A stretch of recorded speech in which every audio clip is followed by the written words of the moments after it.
Hello and welcome to Talking Crit, the random party generator. These people. All these What are they doing? oddities and Where they people peepers. come from?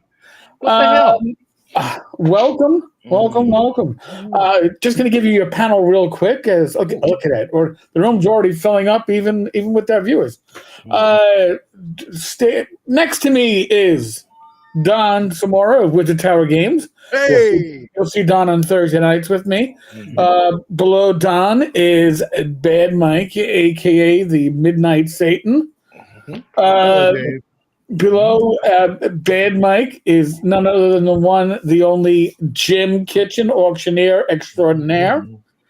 Moving over to Old Man Grognard every other Friday night. And above, nice hack, Glenn. thank And you. Oh, yes. There you go. above Glenn, below Very me, festive. You might take the one hat off to put the other hat on, Glenn. That's a pro tip. I There think we that's go. in the There manual. we go. I appreciate that you've been drinking This that is a hard pre- before this the is a show. pre- But just, This is a preview of Triple D Friday. So okay, none other than Oh, hey, Conley, Triple D. Fat in the Attic.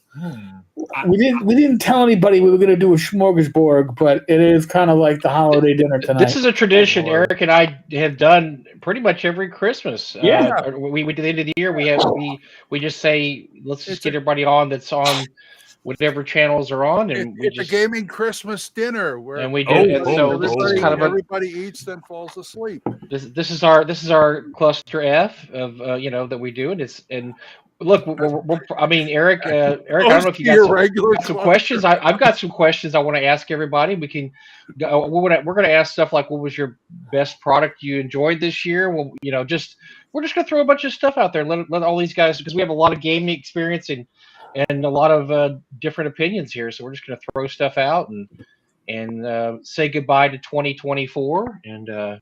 Right, because Well, next week is for Christmas. Yeah. We don't have a show on Christmas. I know. Tenkar has no life. I've been told that. It's okay, I understand that. But my family has lives, Christmas, we can't miss Christmas. and there are certain expectations. Although I expect, And then 7 days from that is New Year's. yeah, but New Year's Eve is Yeah, the but- important time. New Year's Day, everybody's awake by 8 p.m. It's not a big deal. it's I'm New Year's looking Day is forward. hockey, pizza, and recovery, and Yeah. not in that order. Well, I Oh, actually have a place. We actually have a place to go New Year's Eve, so I'm looking forward to that. Oh, nice. It's like a shelter, or Yeah, oh, Yeah, we're we wearing get- funny we get hats. the Let me free get I a was beer. hat. worried about you, Glenn. I was kind of worried. I didn't know. No. We got an Elks Club here that does. Okay. They're going to do like karaoke and all that other stuff. So Danger. Oh, I'm trying to get legit drunk on New Year's Eve, well, legit drunk's better than As normal. opposed to illegitimate drunk, as opposed to stay home and do it. I'm not even drinking tonight, guys, because I don't have anything. I guess I could drink some straight rum. What the hell? And I'm going to turn off my background for a minute because I got two things in the mail today. Gary Gygax's The Hermit Oh yeah, okay, from the Kickstarter. Nice. from the Kickstarter, from the Trolls. And it said that Rach has now gotten very good at estimating prices for these products. Because I also got from Pay Center Oh, look at Legacy that! of the Legacy of the Unknown. Unknown. And Rachel's like, oh, that looks pretty cool. How much is that normally? Like $40? I went It's backwards, but yeah. 35, but So it's Well, backwards well- on my screen. What's his well, name? Eric's is reversed, because Hey, he always yells at us.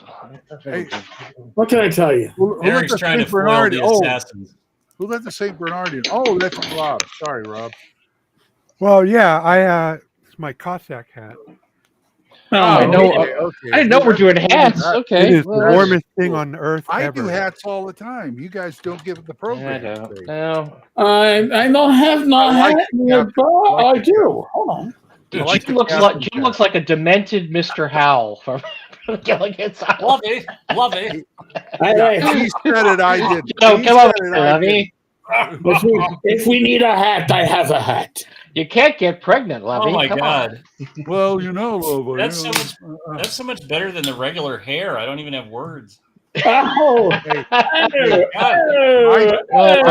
Hey, that is a look. That is a good look. I Damn. started doing hats about 10 years ago. That's when I stopped combing my hair. You know, you get up in the morning, just put the hat on and go. You still have hair? Holy shit! Oh my Yeah, I got a God. little bit. See? Oh. It's just hiding. Whoa, whoa, It's whoa. still there. It's just I need hiding. that glare, kid. I don't need to go blind. No, that's up there with Don. But Yeah. no, Don is unamused. Don is just I'm screwed. He's the adult. He's the one adult in the room. The rest is see just the way my Yeah. hair is. I don't want to get accused of having a comb over. okay. Well, So- no, I'll shave you before I let you come over again. Don't worry. Just No embrace it. comb overs. I'll save you. Yeah, no. Embrace movement. Hey, Glenn, it's easy to avoid the comb over. Just shave it all off. There you I go. don't- You know, would be if one I one had- badass looking bald guy. If I had marital permission, I would. I always tell her, I says, I'm going to get one of those haircuts like Bruce Willis. You know how it's all like crew cut? That's what old guys do when they lose You their look hair. like a heavy in a 1940s noir movie. It was if you- my That's wife. right. That suggests I should You shave need to it get all that off. head shaved. Mr. Spleen, take him outside and rough him up. I tell you, when I was working for the radio station, they took a picture of me in my Hawaiian shirt and the hair. One of the guys said, "Hey, look, it's a new Mafia Don." Oh yeah. Oh, I was doing peyote with Marlon Brando. So I start looking like Tony Soprano, you know. Well, Excellent. anyway, I'm going to let me throw something out there. I just want to say, first of all, another You're year welcome. talking crit, and I'm just going to look. Eric and I started doing this about 3 years ago, and Yeah. just because we talked about it for 5 years, and we thought, let's go ahead and do it. Eric almost died like 3 times that year. We thought, let's just do it. Oh, And then I'm for you, not joking. I'm not joking. He really did almost die. And Yes, so we did. one time he peed out like 17 gallons of pee because his body was so. let's be a bit more accurate. Oh, I'm Almost sorry. 60 pounds of water How in the hell do you piss out 60 pounds? over the course of 3 weeks, and Oh, 3 weeks. Okay. I yeah, thought this this- was like this in is one why- day. Yes. This is why I thought he was going to Jesus die Christ. because no human does that, dog. So anyway, He constantly had a motorman's friend strapped to his leg. it's like hold on a second. I know you got to go to the bathroom, but you got to pee into this. Why? Oh, and we got to save it. Why? Because we got to measure it's it. a medical. You're a They medical did the same phenomenon, thing to sir. me. They Let's did the save it. same thing to me when I had my CHF. Yep, Yeah. same thing. All right. Just- But anyway, so The we're gallon ones, they sit there, they go, uh-huh. We've reached the point where we're now bragging about our medical. How much have you peed? I peed bigger than you. Jesus So Christ. listen. So anyway, Speaking of talking which, crit, Friday, I had this my is a tradition we had for three years where we'd have just a bunch of people on to talk at the end of the year and talk about different stuff. And I first of all want to say thanks very much to Jim for joining us this year. It has been awesome having a third. Oh my God. And you've literally seriously, dude, you've classed the place up immensely.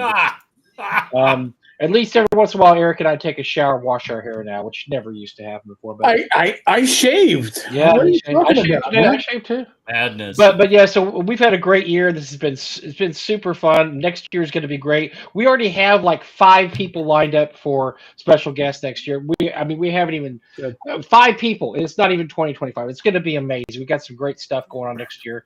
But Eric does a bunch of other stuff. Obviously, he does the Friday night shows, and he does a show with Don and oh gosh, I'm blanking. Tom Verl. On Tom on Thursdays, and so pretty much everything is represented here, and I'm sure Rachel's in the back somewhere. So you have Gamer Health represented too. Rach was like, "I'd love to be a part of this, but it's going to be insane." It is. And like, well, and by the way, my son is visiting. He leaves tomorrow morning, so right now he's in the bedroom with the dog snuggling. So she's like, "I'm just gonna make room for myself to exercise in the room he's sleeping in." Oh, And that way, when he comes back, he'll see that I use it. Mike, So, yes, sir. I Yes? forgot to say, you're welcome. Oh well, but anyway, thanks to everybody here. It's been we've had a great year, lots of fun, and then look, it's just a great.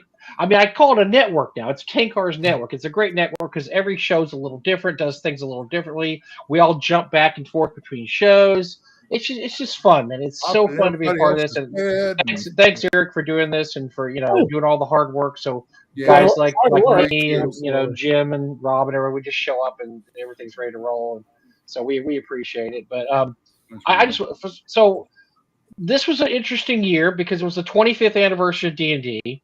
I'm sorry, the 50th. 25th.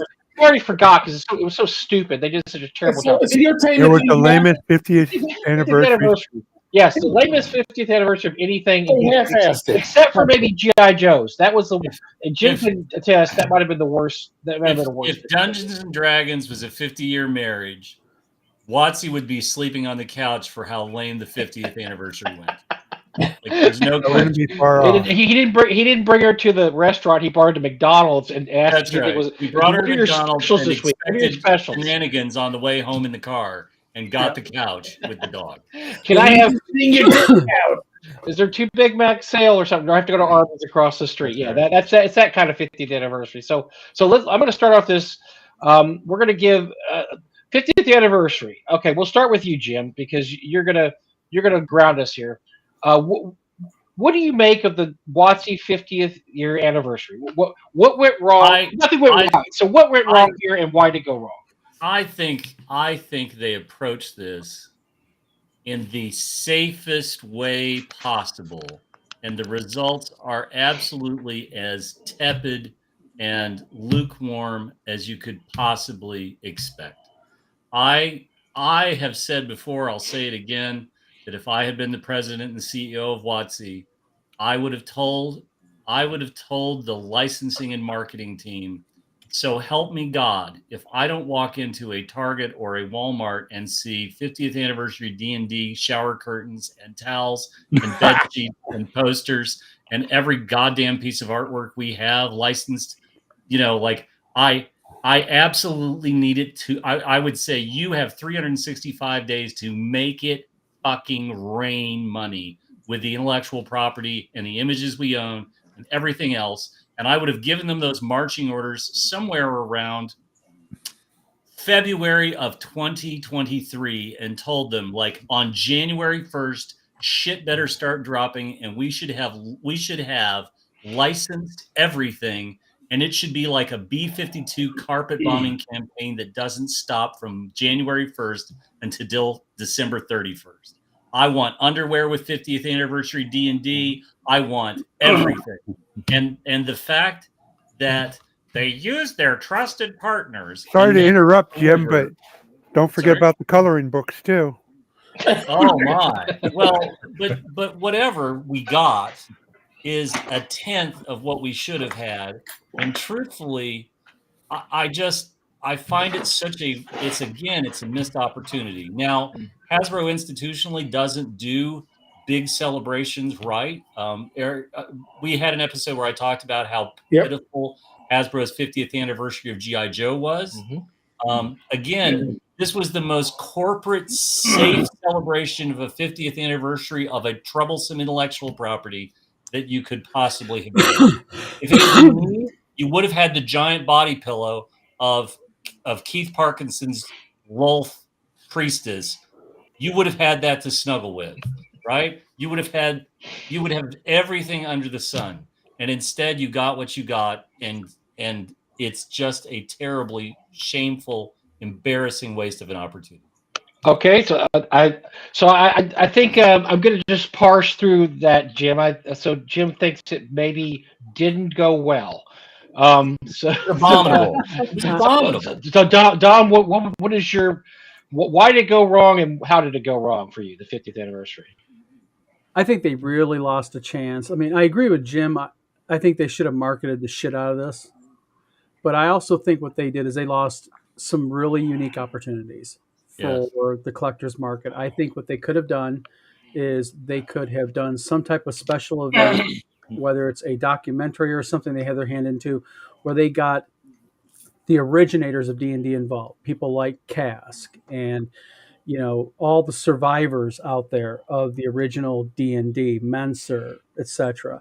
I think they could have done something like a very limited numbered release of the core original, either BECME or Holmes or AD&D manuals. I mean, could you imagine PHB1, DMG, and the Player's Handbook in a limited edition bound set? Make that 50,000 limited copies. I would have been up for about. Yeah, I'd have bought it.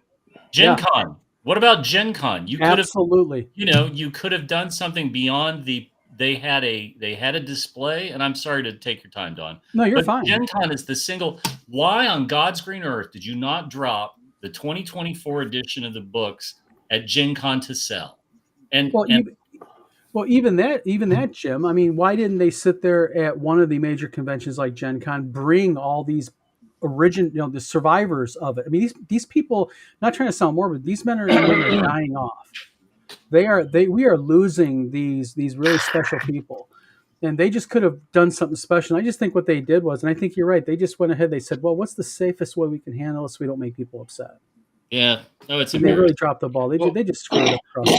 Just riffing on that for a second, Don. I think this goes to show, which we know, that they don't respect the creators of this hobby. They don't respect. Absolutely, they don't. They distance. They didn't just say, hey, we're going to bring these guys in for conventions. We want these guys like Tim Kask and heck, even Rob Coots. Bring him in. Bring these guys in and talk about it. No. They distance. No, we want nothing to do with you guys. Yeah. And I'm not trying to talk. I'm not trying to talk for Tim Kask, but I literally asked him, did you ever get a reach out? Did anyone ever even contact? And he was like, no. So they didn't even because they don't know who he is. Don. There's people that don't know. No, I disagree. They know who he is. They don't want them. They never wanted them. Yeah, that's true. Right. They never wanted them to be a part of this, and they were trying to put all those guys in the rearview mirror. And that's what they accomplished. Eric, what do you where did give us so we got some good ideas there from Tim and I'm sorry, for Don and Jim. Right.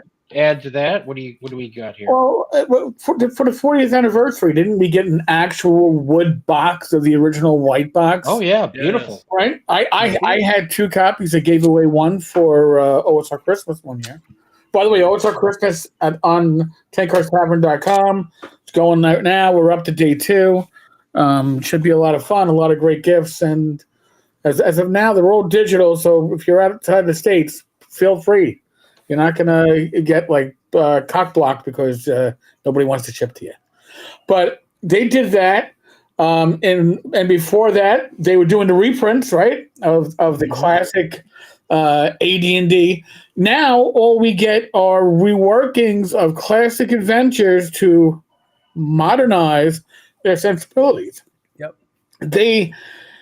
If they could, and I say they, I'm not even talking the corporate chills. I am talking the people in charge of the brand IP would be very happy to erase anything for D&D that is older than 5 years.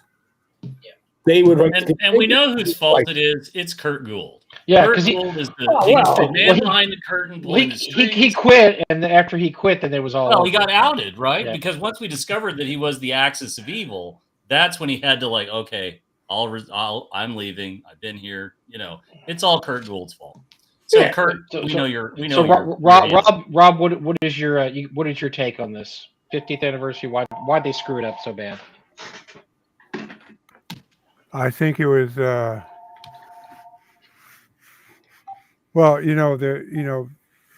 in the 60s they had that terrible Apollo 1 fire, and everybody was out to look for somebody to blame, and Congress had astronaut Frank Borman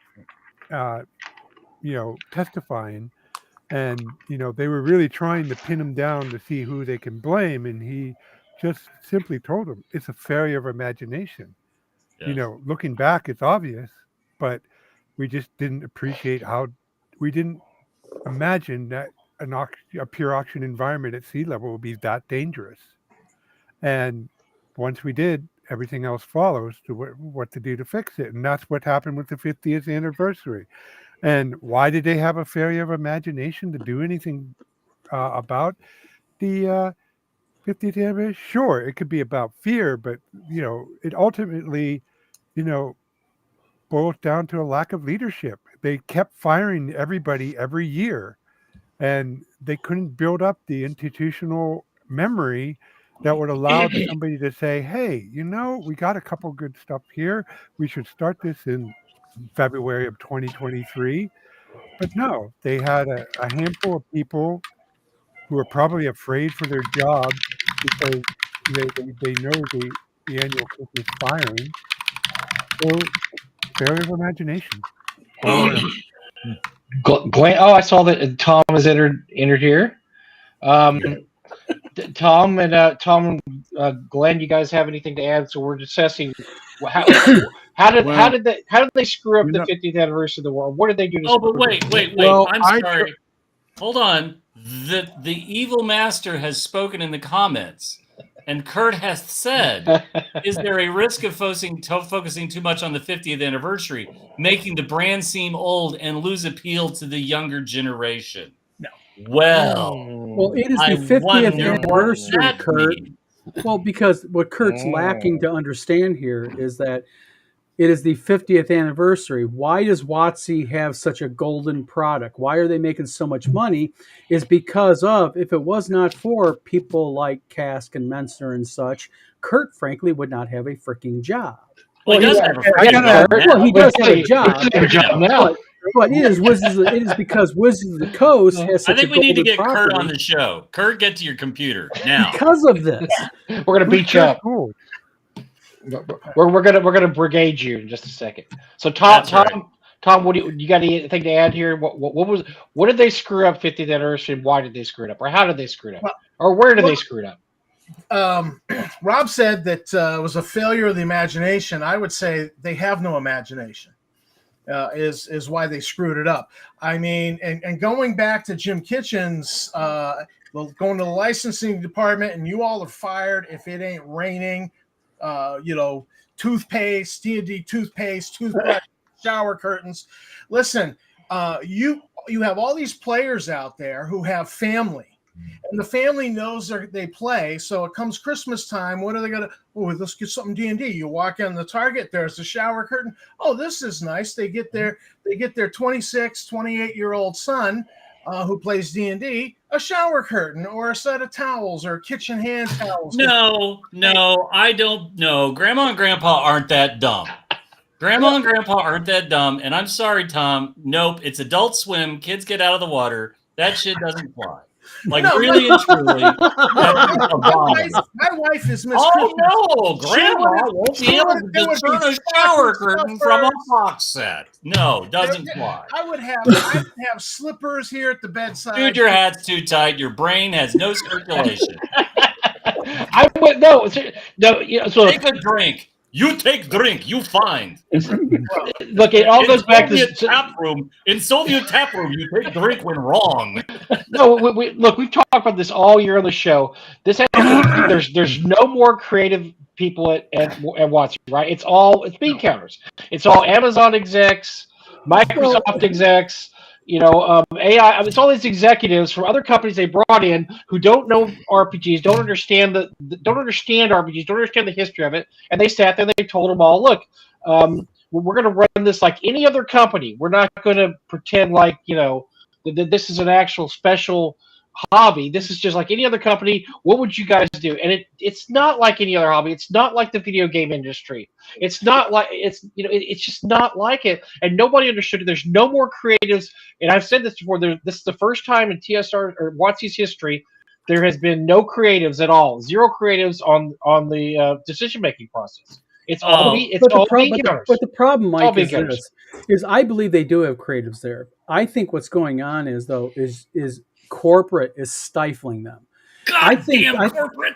Yeah, no, I mean, I think their corporate, leash keepers are stifling them. I think they're coming out with very good ideas, probably, and probably what is happening is they're saying, no, that's not good. That will offend. No, you can't say that. No, don't put that in writing. And I think they're having unfair, I think they're having unfair rules placed upon them and limitations. Basically, they have a boot on the back of their neck. Kurt claims there's more licensing than ever before, and I don't disagree. I think Kid Robot has taken the property and run, as evidenced by the plush statue behind me. There's a ton of great products, but it's the 50th anniversary. Right. And there you go. There you go. Yes. And truthfully, if there's more licensing than ever before, that's great. But they should have gone through every single note. Anything that ever was made as a licensed product, they should have arranged to have something similar made this year. Birthday stuff, the paper plates, the napkins, you could have a D&D birthday party, sheets, bath towels, all of this should have been in the works and buttoned down and sorted out. And I would have gone to one of our trusted licensed partners and I would have said, here's the deal. We want to recreate all the things we've ever done, right? I would have gone to Montana Silversmiths and said, we want buckles. We want buckles, and we want TSR buckles with the 5 heads of Tiamat. And we want people to, for the first time ever, we want our customers to wear something that's going to make somebody look at their crotchular region and say, oh my God, that's amazing. You don't do that already? I do that every morning. Well, good for you. But you make a good point, Jim, because what did we not have this year? We didn't have reprint. Look, the 40th anniversary, the box set was great. Just do it again. It's out of print now. It's selling for $500 on eBay. Reprint the OD&D box set again. Have somebody else do the covers. Reprint, do premium reprints of some of the best stuff. But it all goes back to what we've all said here, is they're trying to move away from the old part. They don't want to be identified with anything before 5th edition. Right. They want the history of D&D to have begun 10 years ago when 5e came out, and everything past that is something you don't worry about or don't think about. Because think about them. They're embarrassed by the history. Get them. If they're a comparable IP where they totally ignored everything beyond a cutoff date, and it actually worked out for them. Is there any big IP that scheme actually worked, or is it just common wisdom, and so thus we can chalk it up to failure of imagination? Rob, I chalk it up to the fact that these are people not from the industry. They don't understand how that works in this industry. They understand how the video game industry works. They understand how pay to play works. They understand, how they don't understand how this industry works. In the video game industry, to ignore the history of a video game prior to 5 years ago. Has that worked? Dude, I just,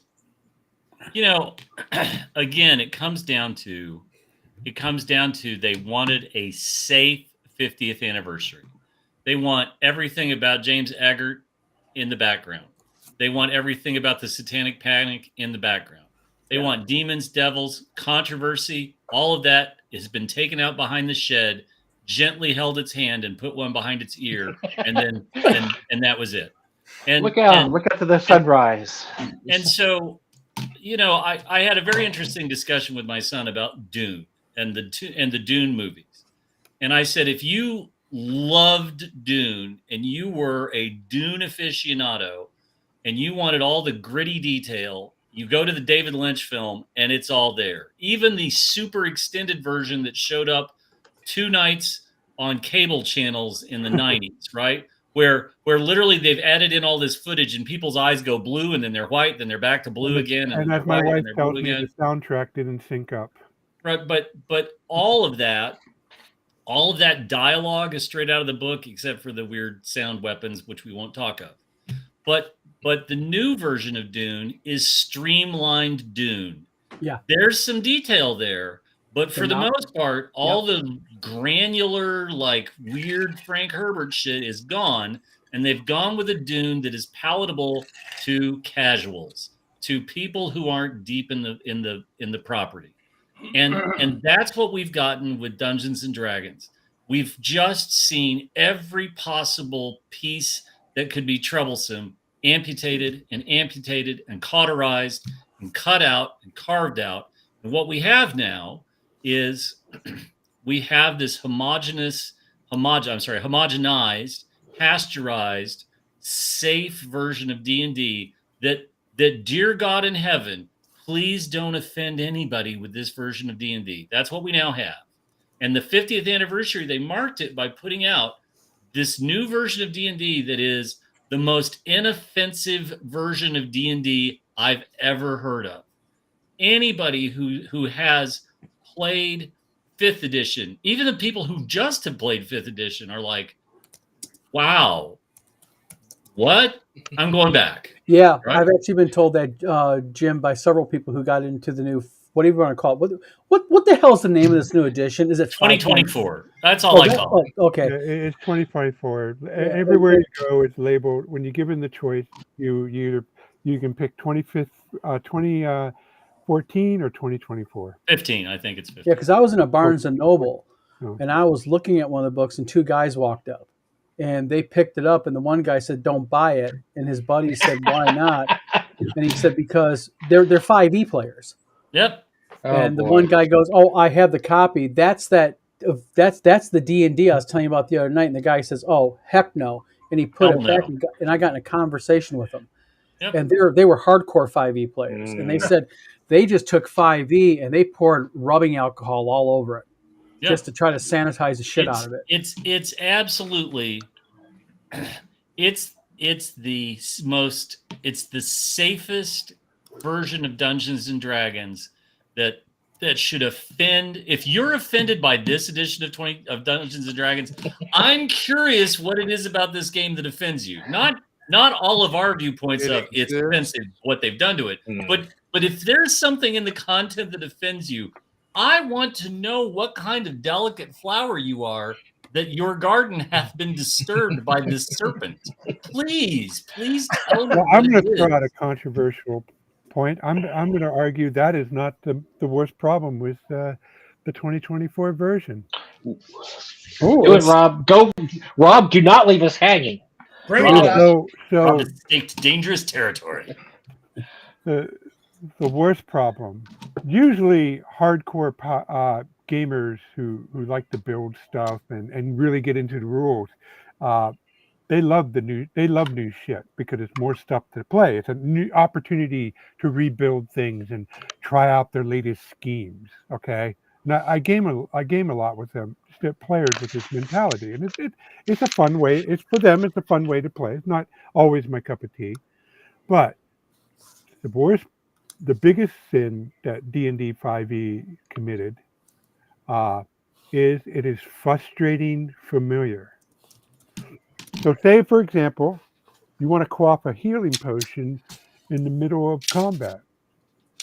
What do you do? If you play a D&D, if you've been playing D&D 5e all this time, you know it's to be an incidental action. But now it counts as a bonus action. And that's just one rule. Multiply that 100 times throughout different classes and the core rules themselves, and you get an addition that is frustrating familiar. On appearance, it looks like 5e. You're kind of doing all the 5e stuff, but when you get it down to the nitty gritty, okay, I got to plan out what I'm going to do as my character. All of a sudden, you're back to diving into the book, looking up stuff. And I tell you, from long experience with other edition changes, not with D&D, but with GURPS and stuff, frustrating familiar is not the route you want to take because it makes players throw up their hands and they say, fuck this shit. I'm going back to what I know. I don't want to reread all this stuff. May I summarize your point, Rob? Because I think I've got an illusion that cuts to the heart of this. Okay. This is like going up to the heart-stoppingly attractive woman, and you're doing well, and it's familiar, right? This is you. It's going really well, and she seems to be on board with the games you wish to play. Go on, but slower. And then she's got long flowing hair. She's a charisma 17. He's a wisdom 16, and she sees to the true core of your inner beauty. Oh. But here's the problem. Okay. She's underage and her dad's a cop. Oh. Hello. I get I'll what be that seeing you could later. apply to. I don't think it applies to the point I'm making. Okay, so I don't think that was Rob's point. let's No, move but it's on. true, Okay. right? It's Talk familiar. about an and it's what you want anticlimactic. to I was ready for play. a moment here. It's what you want Okay, to we're play, gonna move but on. it's not going to be what you want. All right, we're going to move on. So I'm going to start with you on this one, Eric. Okay, this is obviously a possibility and obviously can't happen. But tomorrow the phone rings. Watsy says, "We fucked this thing up so bad. We don't know what we're doing. We see you have this thing on on YouTube. Come work for us. You have complete control. I'm going to give everybody here a chance to be complete control of Watsy next year. What can we do to come back from what we did this year? Eric, you're in charge. What are you going to do?" I mean, listen, I might not be a fan of 5e, but 5e has driven this industry as a whole, and the OSR even more so, because so many OSR refugees that we've gained, illegal immigrants, whatever you want to call them, have come from the 5e world, and it's a great introduction. But I think the best thing they did for the OSR is to give us D&D Forever, or D&D 2024, whatever they want to call it and not call it. So I would personally just kill D&D 2024. I would probably fire the vast majority of their staff and recruit creatives from the OSR and beyond. Some that worked for, Watsy and left. Others that have just put out their own shingle right from the start, because these are the creators with the imagination. Watsy has very few creators with imagination left. They take classic titles, rework it into a horrible mess, and then blame the original creators for shit that was never in it. And you got to put an end to that. And we put an end to that by probably letting go 90% of the current Watsy staff. Since I don't know any of the names, it wouldn't affect me any personally. But that would be the start. Yeah. Well, Don, you're in charge. They call you up. They say we like the cut of your jib, sir. We're going to hire you. What would you like us to do here? Well, I think first of all, I think they're looking at this in the wrong way. I think instead of looking at what can we do to not offend, I think what they need to do is they need to look at what can we do to improve the game. And I think that's where they kind of just lost track of this, because they have their priorities reversed. What they need to do is they need to take a look at it and go, okay, what made 5e popular? All right. What are the popular versions? And then take a look at each one. What made it popular? What were the positive negatives of it? And not worry so much about offending people, and take a look at your staff, who are performing, they're getting a lot of bad advice here, just in my opinion. And I just think what they need to do, if I was in charge, I think it'd be a mixture of reworking leadership. It'd be a mixture of reworking staff who do the creative process of it, rule writing, looking back again into what was popular about 5e, improving 5e, but pull out that and I hate to say it like this. I'm going to say something that's probably going to piss some people off when they watch it later on, but what they're doing is they are, and I really hate using this term, but they're more worried, I think, about being socially acceptable than they are about developing a good running, correctly operating, well-heeled game. And that's, I think that's how they have to look at it. They just get the priorities reversed. Rob, you're in charge. They love Majestic Waterlands. They call you up. We'd like to. What would you like to have us do first, sir? Well, I still have a moral obligation or legal obligation to maximize shareholder value. So that's going to be an one arm behind my back tied problem. But in an ideal world, if I owned it for some reason, I would make all the mechanics open content. I would then reconfigure the staff. I don't know the makeup of the staff, so I wouldn't go as far as say I would fire everybody. But what I would do is basically do what 2008 Kevin Feige did with Marvel. I would set the master plan, and I would hire the best people I could to write the most compelling situation, adventures that just make people go, I want to experience that as a character. And I would keep them I wouldn't make it part of like a grand scheme like the Marvel Universe, but I would keep them on, make them so that they build on each other. Okay, not like an adventure path, but over time you can see certain themes I'm playing, and but that would be the bread and butter of the products I sell, and making the mechanics open content beyond that, because that's a thing that I believe will be morally correct, is that it would generate a lot of free will, excitement, people generating their own content, and just like what happened with D&D 3E, it would keep the focus on 5E over other RPG systems. So sorry, rest of the industry, but I got to maximize shareholder value.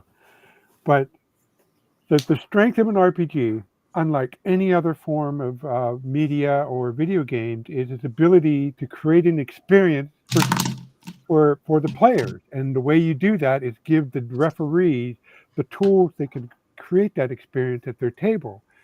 So that would be, like I have up there there are certain 5e adventures books that WotC has released on my shelf that I say are pretty good experience. The last one I would consider that to be, I thought Saltmarsh was pretty good. I got it, I looked over it, it's a well done. Now, is it the best it could have been? No, because I think because of their continuing fire of creative staff, that they never built up the institutional skills and memory that they needed to really pull it off. So that's what I would be focused on. So something like Saltmarsh and the other top tier D&D 5e adventures that we currently have, they would be the run of the mill, and the top would be the classic for the ages, like Tomb of Horror, Keep on the Borderlands, maybe even better, because we got 40 years, 50 years of experience over what they had back in the 70s and 80s. There's no reason why we can't build that with the kind of money that we have at Hasbro. All right, Glenn, you're in charge. Are you still awake? You're in charge. You're in charge. Oh, this is great. 50th anniversary. You're in charge. What are you going to do? I missed that. In one sentence or less, what are you going to do when you're in charge of WotC? The show. Okay, fine. Well, first thing I do is I take all the 2024 books and bury them in that landfill where the ET cartridges are. You did it. Bring back. It's the collectibles. It's the collectibles. Yes, there you go. Dig them up while you can. I'd also figure out. Well, first of all, I bring back the current 5e. I mean, it may be 5e. I still don't like it, but it was better than what they put out this year. I would also. I don't know, the D&D underwear thing I kind of like. I have to have some place to put my 10-foot pole, but God. Anyway, I would like to figure out. We're gonna move on from that. Tom, I'm leaving you for last. Wait! I got something. All right, you got one more. Okay, you got one more. I got something here. Almost lost it. Yeah. I'd like to figure out some way to publish modules that aren't hoo-ha hardback $50 good point. Very good point. Level 1 to 20. So go back to the old paper. It's got to be like cost effective, of course, for the shareholders and stuff. But if you do that, only put out more of them, like they used to do. Remember Dungeon Magazine? Mm-hmm. I love that. Same thing. Take a page from Judges Guild. They were turning them out like crazy. If you get some kind of consistent like that, then the money will come in. People will be able to buy things for relatively cheaper, not like the old days, but still cheaper. And they'd be making a pile of money. Okay, Tom, you're in charge, buddy. Well, what are you doing? First thing, I don't know if you can see my shirt, but I would take Star Frontiers IP and put it in Creative Commons. Say it isn't so. I did not expect that out of you. That would be the first move. Then I would resign and abdicate to somebody like Kelsey Dion from because I think she could. I think her like Shadow Dart game is really, really a nice fusion of OSR and 5e.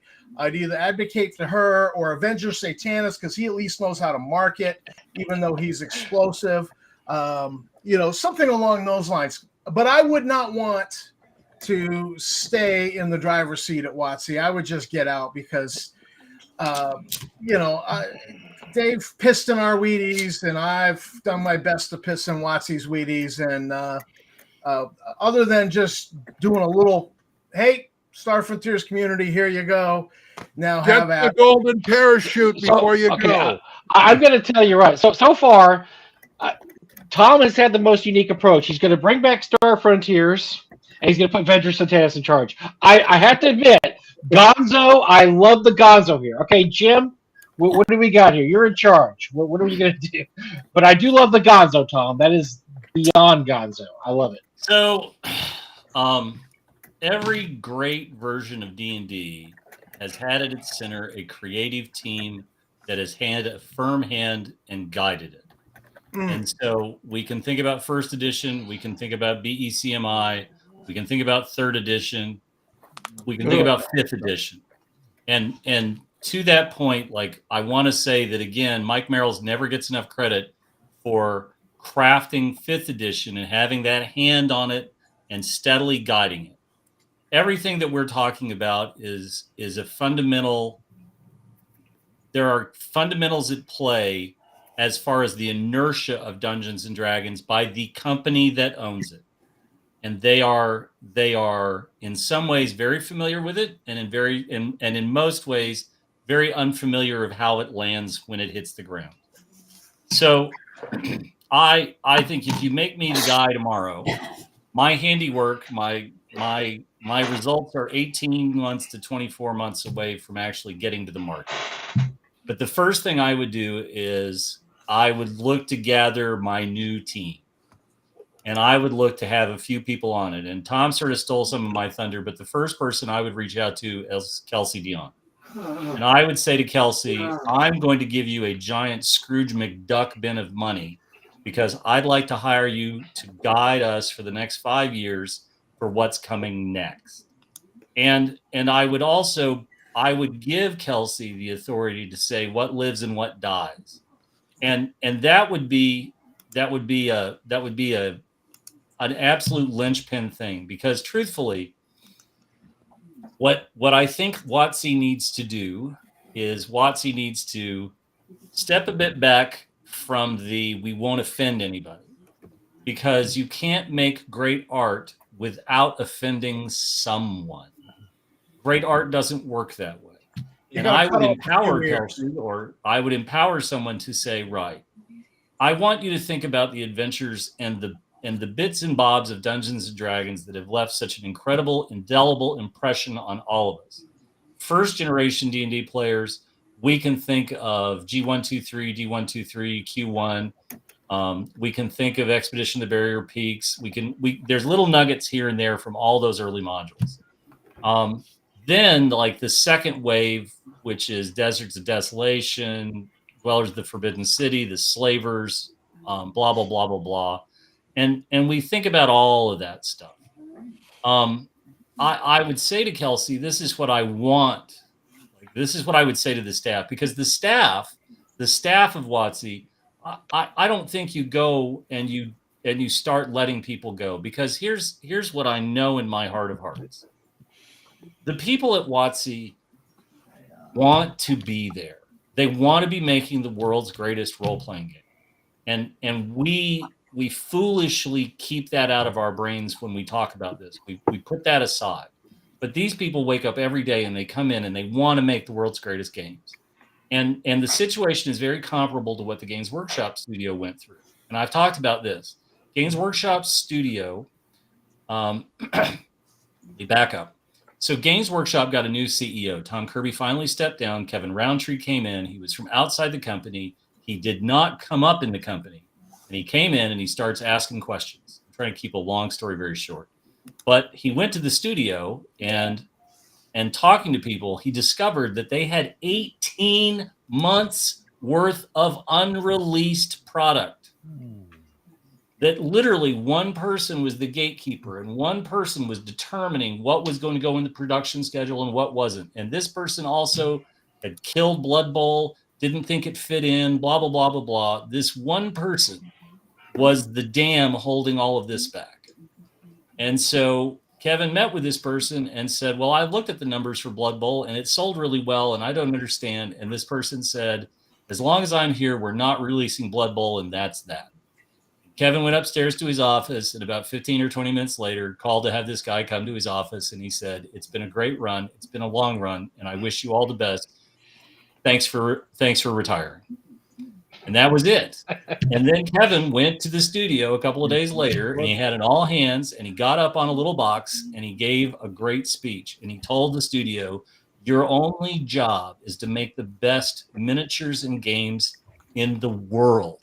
That's it. That's your job. Your only job is to do that. There are no reins on the horses. Go nuts. Everything in the backlog is coming out. We want only the best. And somebody needs to do that with WotC. Somebody needs to get up on the ammo crate, and they need to have an all hands. And they need to say, we're dropping the shackles.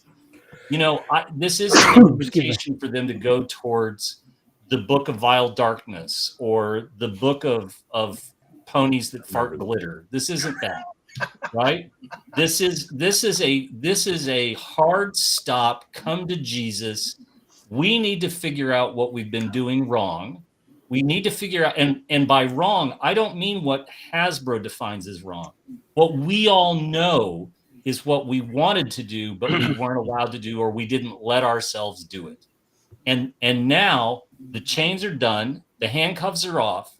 We're going to take a week. We're going to take a hard stop week, and we're going to identify everything that we have held ourselves back from doing, and we're going to do it.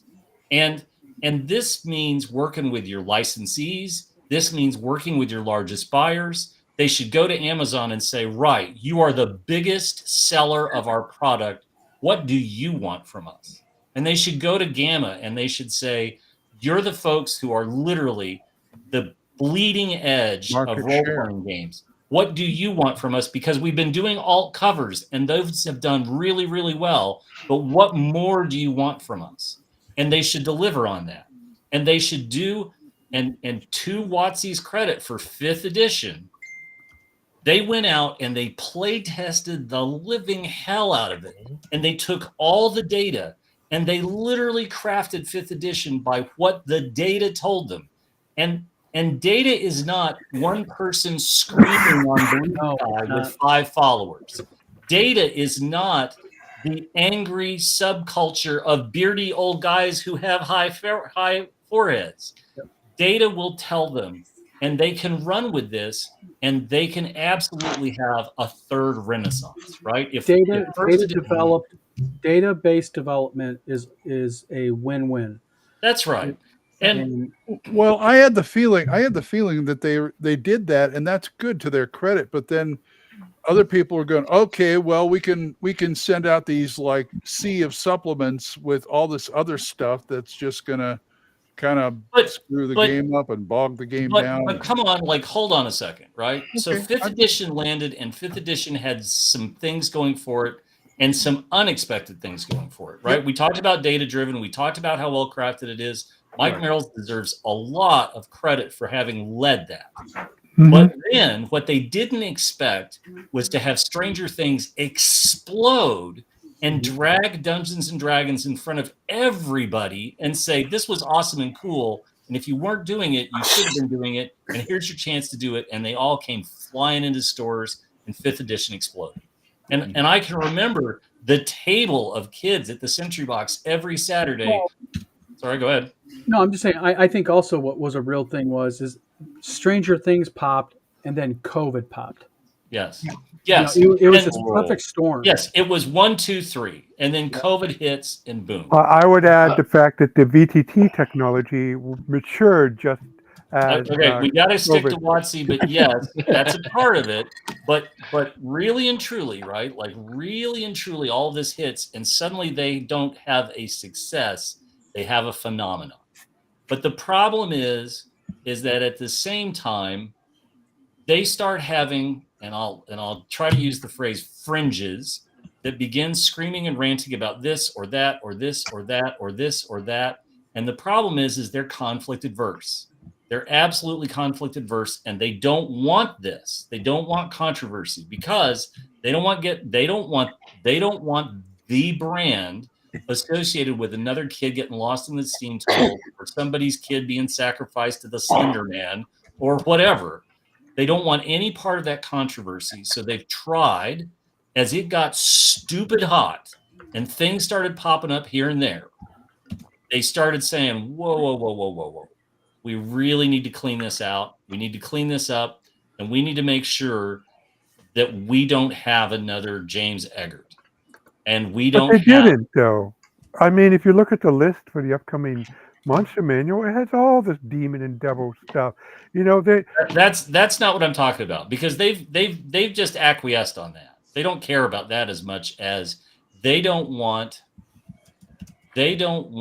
groups who feel that, you know, it comes back to the discussion about the orcs. Why are the orcs in sombreros? I don't know. I don't understand why the orcs are in sombreros. It confuses me. I don't either. I think we know why the orcs are in sombreros. We do, and the reason why the orcs, I mean, they were mentioned. The reason why the orcs are in sombreros is because they're trying to make them more fun and familiar and friendly, and less. They're a playable race. But here's why I say Kelsey, right? So I think we're on the cusp of a new generation of amazing authors who need to be the people who go forward. And it doesn't need to be anybody in our little group of 7 people. It doesn't need to be any of the old guard, right? We've all had a run in the sun.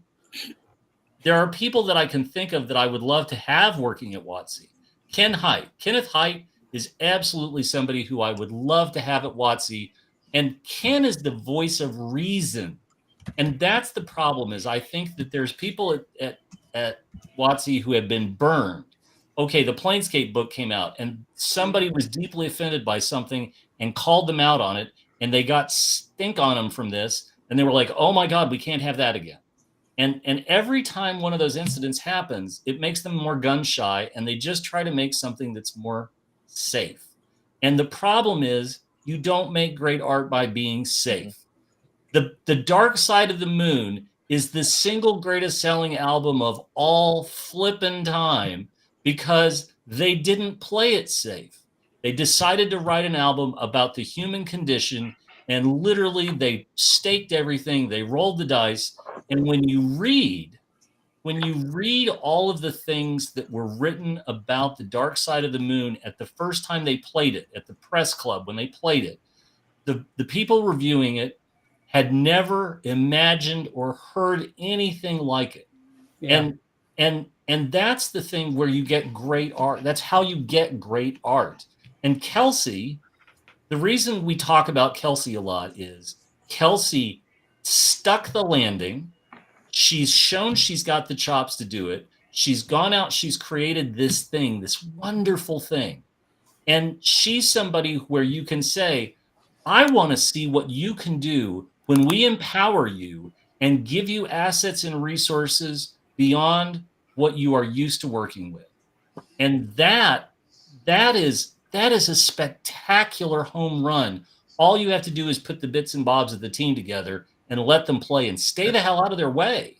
And you can say, right, this is what we want. We don't want anything R, right? The Book of Vile Darkness, while clever and imaginative, was actually boring and trite, and I don't care. Yeah. I don't want a Book of Vile Darkness, but I do want a series of adventures. Jim, I ain't done. Hold on. If you put Kelsey in, I ain't done. You've got to give her the power of the hatchet. That if somebody needs to be fired, hold on. Wait. But I'm going to have a counterpoint once. Okay. As long as I'm not interrupting somebody. That's okay. Jim's going to wrap it up, and we're going to comment on it. But really and truly, what she needs to be given is she needs to be. They need a head of the studio who essentially says, "Yes, go." If it's too far out there, if it's really too far out there, we're going to apply some brakes. That doesn't mean that we're going to not include it. We're just going to clean it up or pull it back some. But if it's tepid, we're going to find a way not to just, you don't throw spice into a meal just to make it extra hot. That's stupid. But you do write something that literally is evocative and emotive and is something that people will be talking about playing this adventure for the next 20 or 30 years when they reach a seminal moment in the adventure. Go, All right, Rob. Rob. Okay. We're playing the wrong game here. As much as I would like to see Kelsey get a WotC size, or not a WotC size budget, all we're talking about is to replace, which voice are we going to replace the voice that's currently at Hasbro? And the problem has always been, there's been one voice at D&D. This is a bad game to play, and it has bedeviled us since the start of the hobby. I don't care who you have at WotC. Mike Merrill, great. He did great with 5e, but he's still but one voice. And when his voice petered out, for whatever the reason is, then change happened. And everybody goes, wow.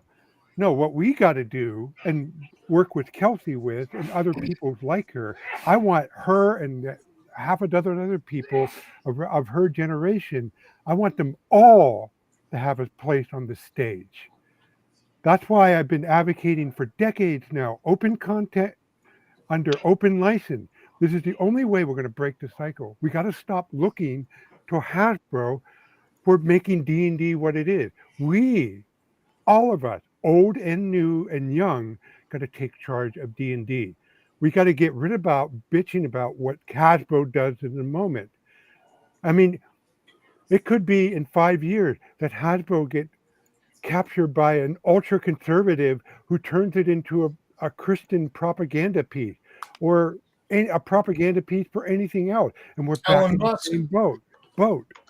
It doesn't matter whose voice. The problem is if you have one voice, you're going to have problems.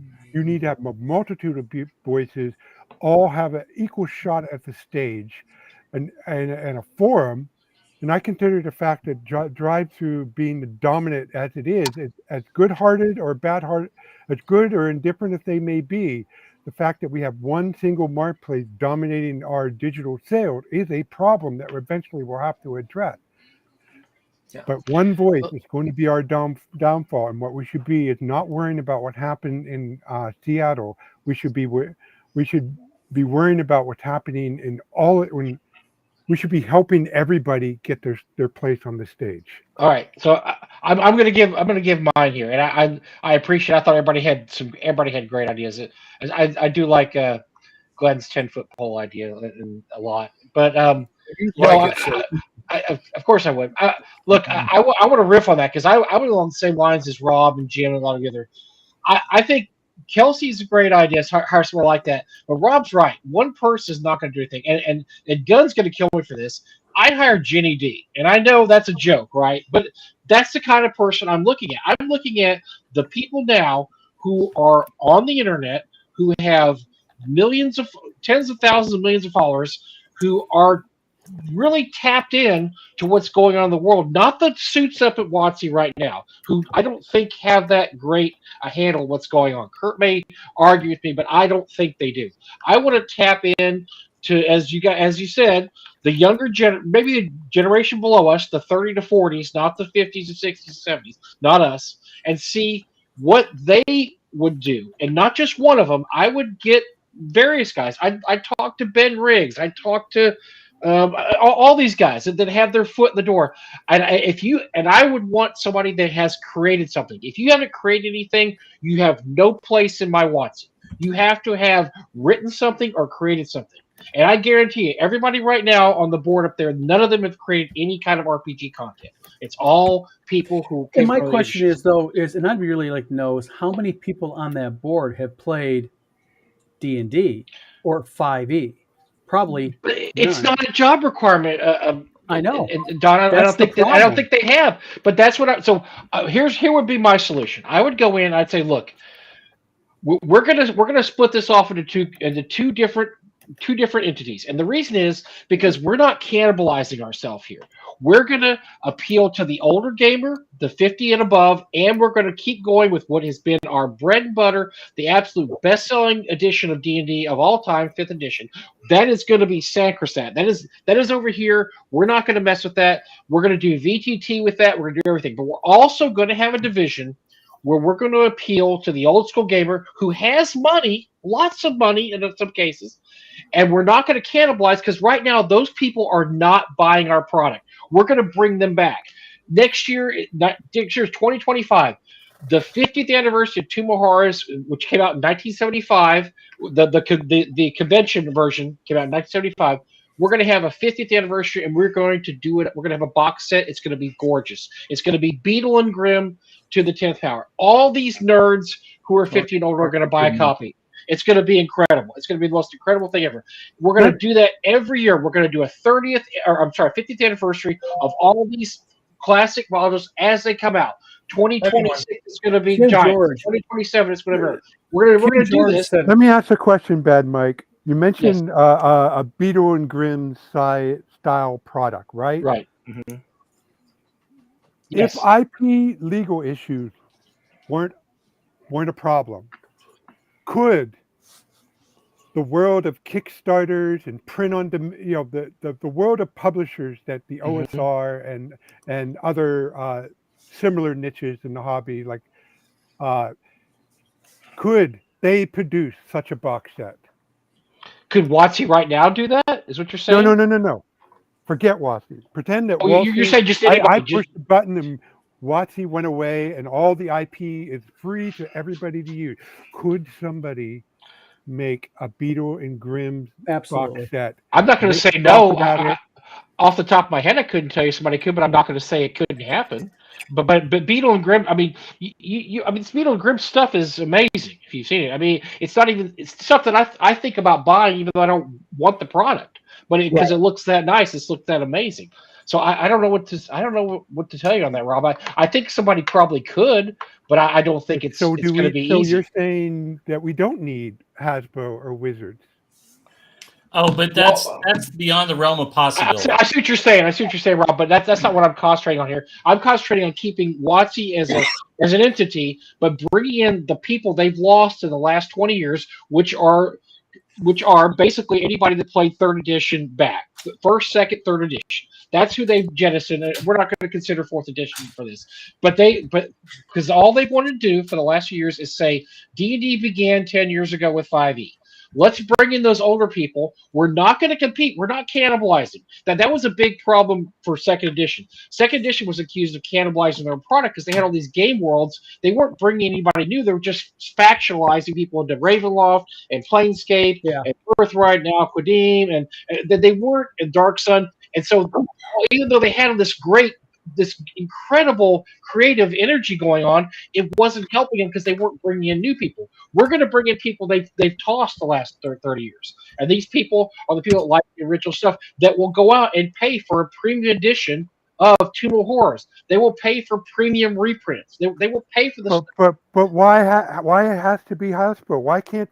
What if you mean to tell me? Because I'm working for Hasbro now. I just got hired. Hasbro just hired me. I'm working for them, but I understand what you're saying, Rob. But I'm going by the constraints I put on there that I got hired by WotC to do this. Okay. And I want to make sure WotC makes the profit, not other people. But I understand what you're saying, Rob. That's an absolutely great idea. Because one of the first things I would do is absolutely 100% reinstate the OGL, and I would say the OGL is, as far as I'm concerned, in perpetuity.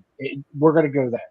I would have PDFs of all the books, all the 5e books. They would immediately go to PDF.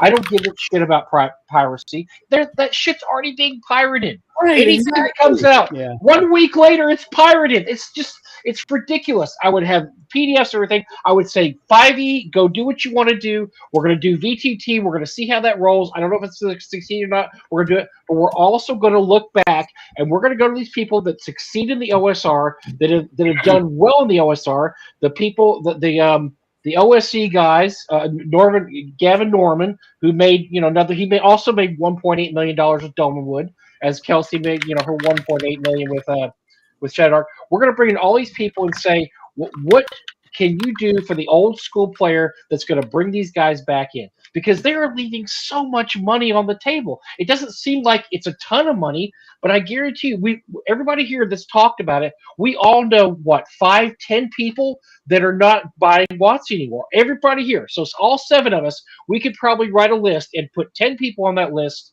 that aren't buying WotC. That's just us 7. So that's 70 people right there. Just keep multiplying it, multiplying that, multiplying that.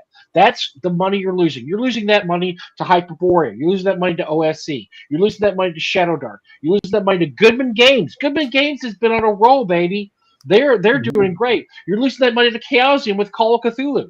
In a perfect world, if I was head of WotC, Call of Cthulhu would have never succeeded as well as it is. But they allowed Call of Cthulhu to get their foot in the door and kick the door open. And now Call of Cthulhu is huge. It may be the second most, printed game out there, because every convention I go to, there's people complain there's so much Call of Cthulhu at this convention. Yes, they took what was offered them and they took it, and now that's Call of Cthulhu is everywhere.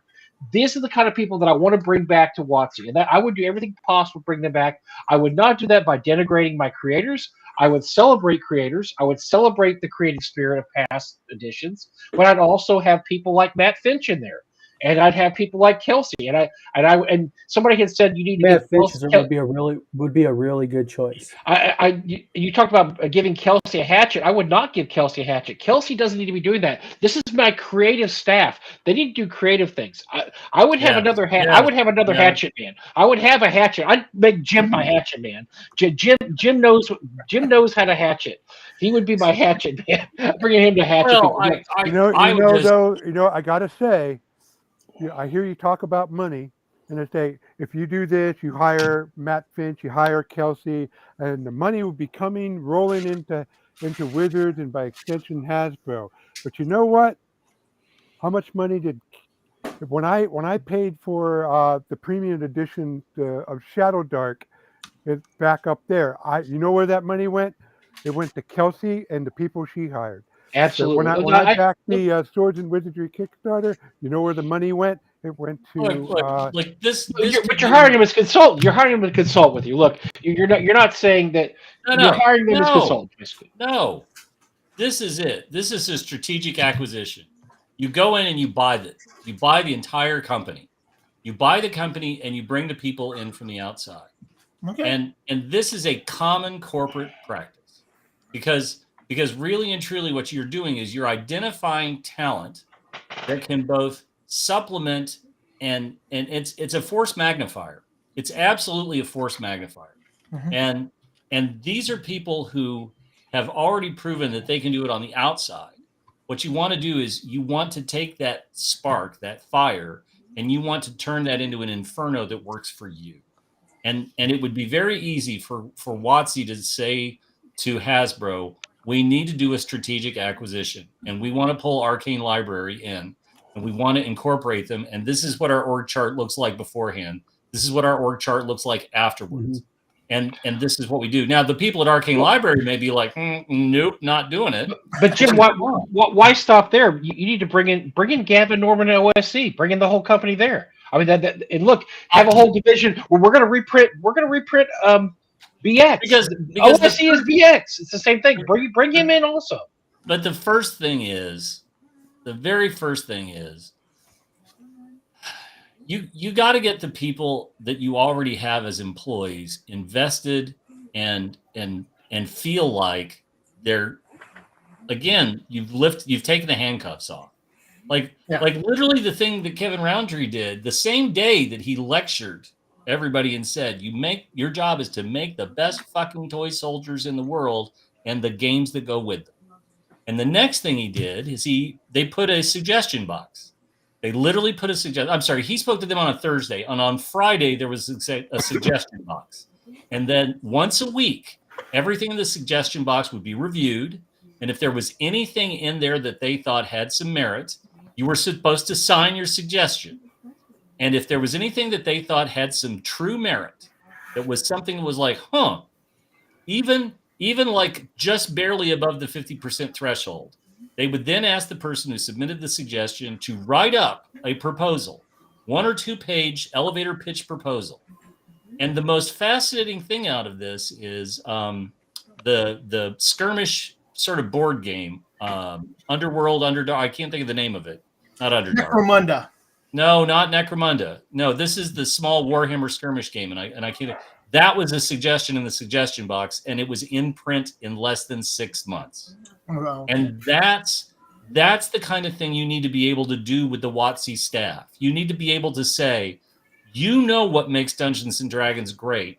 What are we missing? Give us an idea, and if it's good, we're running with it, and we're gonna make a fuck ton of money, and that's it. But why is that even desirable? The whole see, we're talking about a good king comes in, overthrows, replaces the bad king. Saw one of the courtier is blocking all those good releases and say you're out, but it's still the king pointing that guy, rather than each of those guys who came up with those 18. I think that was 18. You said that was in the back hopper. Rather than those guys having the ability and the resources to put out those 18 good ideas themselves.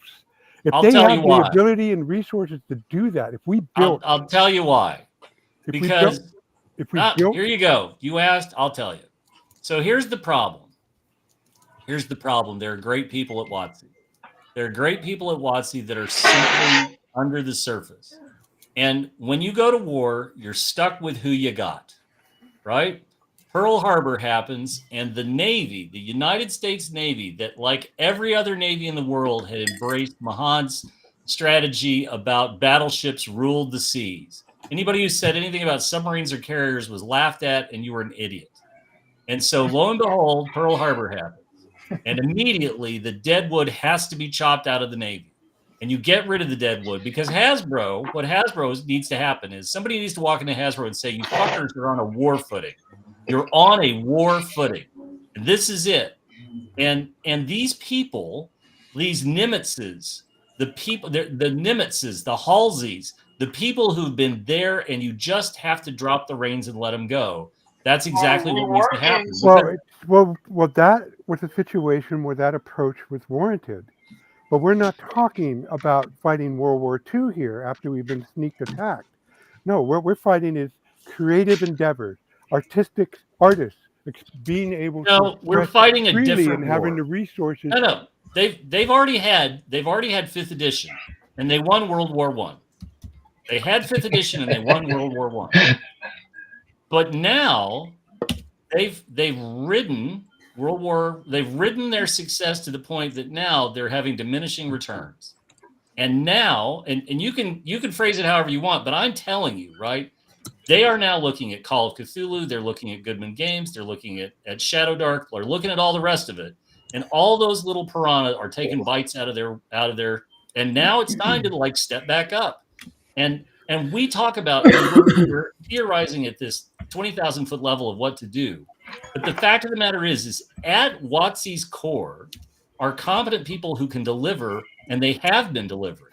We don't like what they've been delivering, and they're going to see a diminished market share. And what they have to do is retune, retool, and they're not going to be fighting the last war. They're going to be in a different war.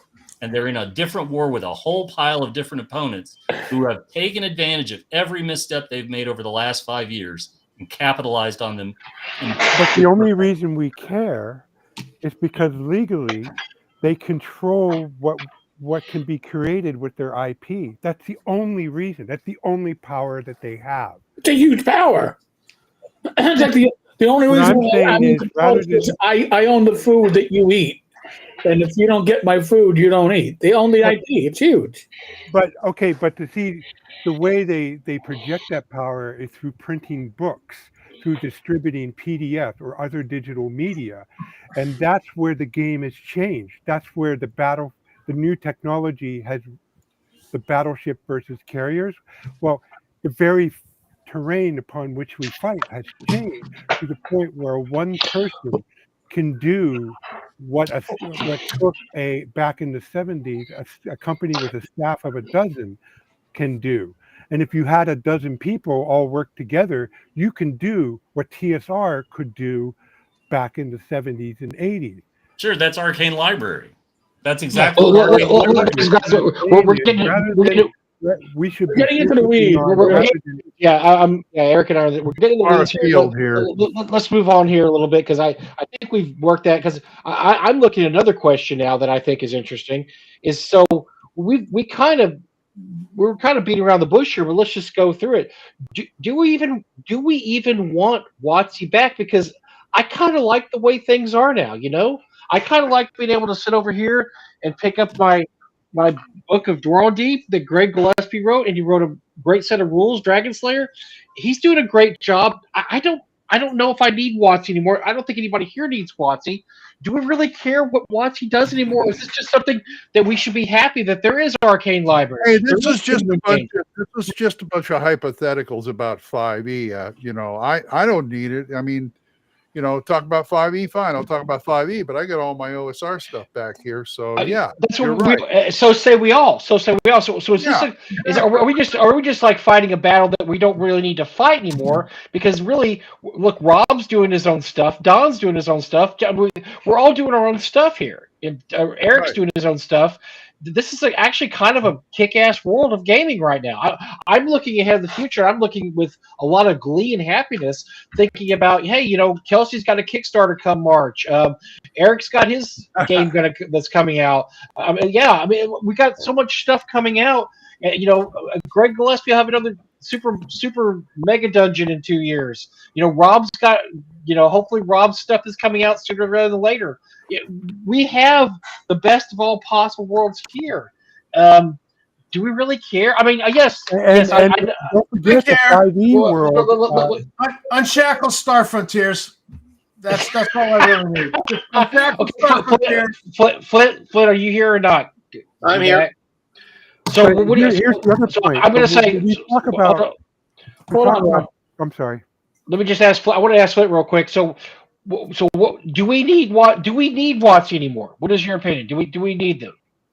I don't think we need them as a company. I think we maybe would be helpful for others as far as their reach. I mean, you know, as far as what they are able to do, you know, globally, you know, versus what smaller creators can do, you know, within their realm. You know, so maybe there's an option for that, but I think the whole model would. I mean, I would say we don't need them, but we certainly could use them for other endeavors other than what WotC wants to do for itself. So, but yeah, because the big dog's gonna steer the way things go. But ourselves, look, I'm not looking that far ahead. Look, I'm 61 years old. I'll be 62. I'm not necessarily looking 20 years ahead. I really don't give a shit at that point. I really don't. I don't care. I'm looking at how can I enjoy the next, you know, the twilight of my life. You know, God help me, it'll be more than 20 years, but it's not. I want to have a good, you know, fun next 5-10 years. So I'm doing fine. I'm looking around going, this is great. Do I care too much about what my kids are left or what the other generation left, or should I just let them solve their own problems? I mean, is that something, you know, that we should worry about? Speaking of stuff, you know, Greg's got great stuff coming out too. He's, you know, he's trying to figure out every way that he can remake Shadow Dark. I think he's coming out with Al Qadim Shadow Dark next month, right? Is that correct, Greg? I think Greg's a good example of what I'm talking about. What was the setting that's like Elder Scrolls that you made? Shadowrun. It's Shadowrun. And somebody who really likes Elder Scroll mentioned it as a good RPG adaptation. It is. It's really good. It's very good. And but he couldn't do that at WotC. That's something you need to do on your own, right? So do we need WotC? This is my question, folks. Eric, do we need WotC anymore? Or do we care? Should we care? Should we care about WotC? Do we need to necessarily care about it? I don't know. It's great for ratings. It's great for ratings, right? If we do a show and we bash WotC, we get awful ratings. As an OSR shill, I like WotC because we can beat on them because they tend to step on their own penis at least once a month, and sometimes more than just step. Sometimes they do a nice little jig. But the thing is, they are still influential. They still have the reach. They are still the rising tide that lifts all ships. So a successful D&D, a successful WotC means a more successful OSR indie publishers, and other games. If WotC were to leave the market, would the market cease? No, but it would suffer. And a lot of stores would go out of business, even though WotC doesn't care about. If the rising tide rises all ships, the old ship of the OSR might flounder. But bump. No, seriously. I mean, I thought you were talking about my old game. It gets harder and harder and harder to. Well, Greg, you do have a good insight in this because you do have some extremely successful small print publications. You did Shadow Rim, Shadow Sun. You don't need WotC, do you? Do you need WotC at all? In a way, I'm glad that they're so terrible. I mean, this past 2 years, they have begun the foundational work for creating the 5e OSR. I mean, I couldn't have done that. They have been working so hard on creating the 5e OSR, man. They have released things that people don't want to buy so that they keep their books. They've been insulting people who aren't, switching over to what they're doing. I mean, like, I don't have a possibility of offending as many people as they do, and they are so effective at it. And the more people that they turn away, the more people are actually looking for something alternative, and that's where I step in. I'm the guy who is entrepreneurial. They're at the end where it's all corporate, it's all bureaucracy, it's all terrible. It's calcified. Oh, absolutely. So I'm thankful for them being so. Yeah, I think WotC is a very positive thing for the hobby in general, because what they're doing is they're helping drive, I think, an interest, not only in D&D, like the Stranger Things phenomenon and such, but they're also helping drive the OSR to an extent, because there's a core group of people that play 5e. And then they go ahead and they start hearing about the lethality of AD&D as an example, and they get curious about it. I've absolutely seen that. Yeah, Don, I've seen that running an old school convention. Gary and I run North Texas. I will absolutely say that's true. We get people all the time that come to North Texas to play 5e, but they see all these old school games being run, and they're like, I want to play Gangbusters. I want to play Gamma World. Or I'd love to, and I tell the story over and over again about the kid I saw there, and I said, kid, he's in his 20s. And I asked him, I was at my booth, what games are you playing this weekend? Well, I'm playing 5e, and I'm also going to be playing in a first edition game. I said, well, that's interesting. And I said, well, why are you playing in first edition? He said, well, because I play 5e, but I want to play D&D on the hard level and see how hard it really was. And that's because you get the guys in, they play 5e, but they want to try other things. So, yes, I agree that it's great that we have 5e, they bring people in there. And I will absolutely say there's crossover in the hobby. And we do get more people because of 5e. But do we – so we need them to bring people into the hobby, but do we need them past that? They bring people into the hobby, great, but do we need anything? We need them to bring them into the hobby. There has to be a foundational block that D&D is built upon for the younger generation. Why? And I think so too. I agree. Then there needs to be something that brings people in, or else. Oh, by the way, Joe came in. I didn't see Joe. He is fashionably late. An hour and a half, fashionably late. Sure, thank you. It's cooking and cleaning and going to the gym and whatnot. And then I just logged in and I saw Greg say, WotC can't possibly offend as many people as I can. Or I can't possibly offend as many people as WotC can, I think he said. So I figured, well, that was my cue to enter and join the conversation, because, I could do that. But I agree. You need to have something that brings people into the hobby. I mean, they'll never find us. They need something big. Well, I know that Tom wanted to say something in a second, but I have to disagree with you in that point, because tomorrow I'm running the second annual team building for my group that I work with at work. We had 5 players last year. There's going to be 9 tomorrow. Running an alien module. D&D isn't even being mentioned. It's all these people they're coming to play a role-playing game about Alien. They've seen Alien the movie. They don't need any more information. Bam, we're running 9 people. So those people are going to be coming. A lot of them are people who've never played before. There's two guys that played before when we went into the first session, and 3 of them who hadn't. Now we've got 4 more people that haven't ever played before. And I bet that if somebody in their life was like, hey, you know, I'm going to run a role-playing game, they would now feel totally confident saying, hey, let me get in on that. Let me join up. Well, that goes back to Chicago Wiz's thing about putting asses in seats. Remember the early OSR days? That was his big mantra. Oh, yeah. Put asses in seats, run the game at conventions, run the game at game stores, run the game everywhere, and that's how you're going to spread the whole, you know, the gospel of the OSR. I think that the thing that most helped the OSR was 5e because it rose. All the ships rose up, and people, you know, didn't like it. They checked other things out. Honestly, Well, the thing is, here's the thing. Go When I said earlier that, you know, Hasbro was, or WotC was one voice. Well, they can only have so many PR people on staff. They only have so much money to go around. And any one of us, when we try to do this, only have so much money to round.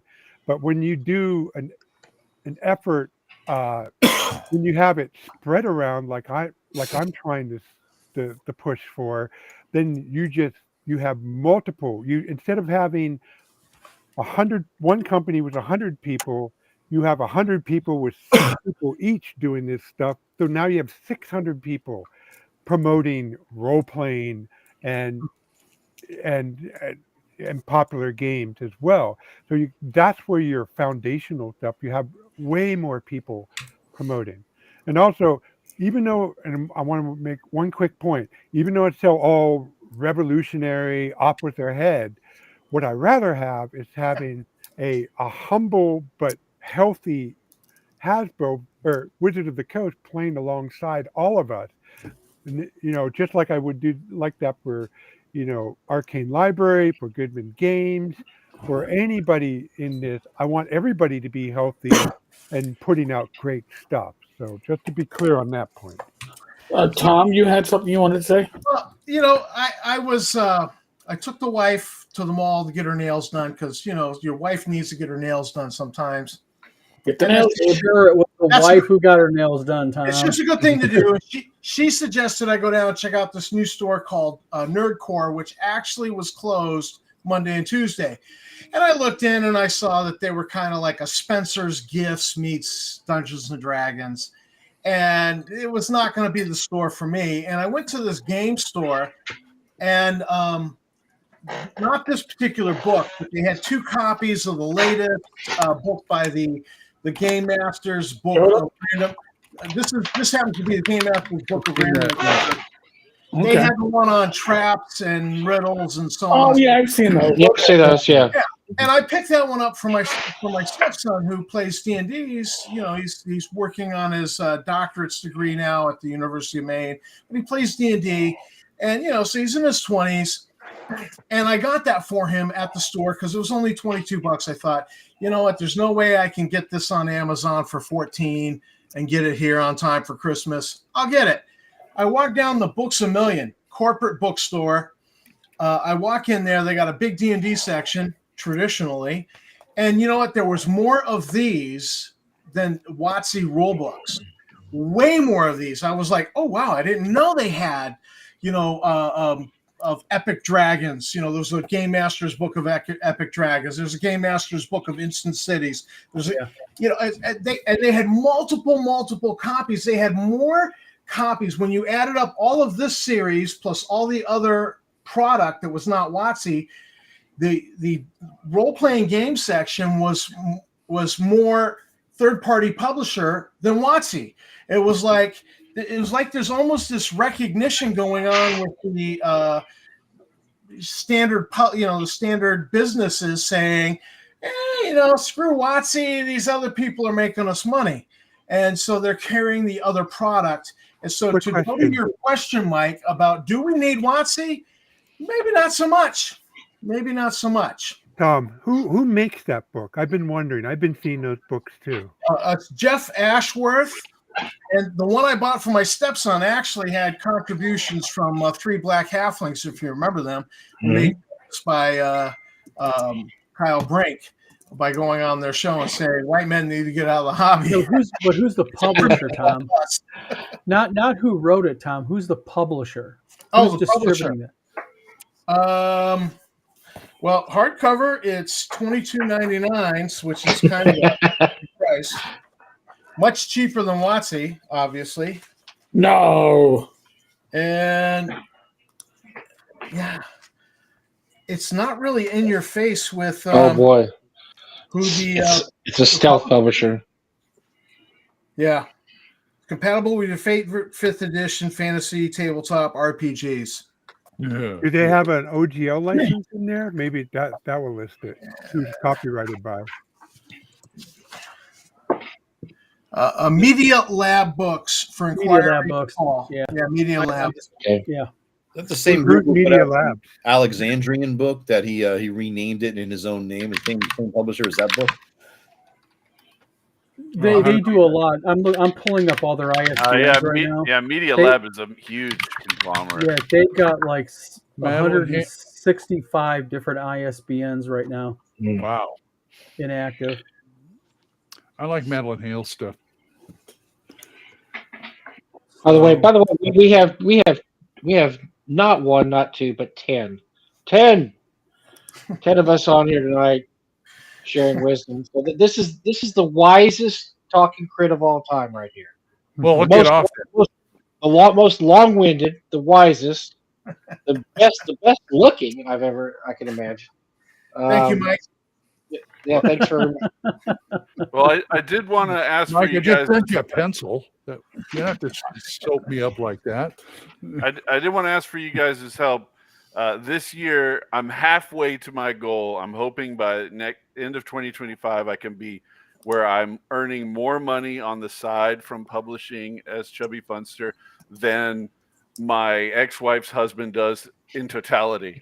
And we're halfway there, guys. Wow. So what does he? What that's does he do? Is he a goal, janitor Brett, somewhere? Or what is? How is he making so little money?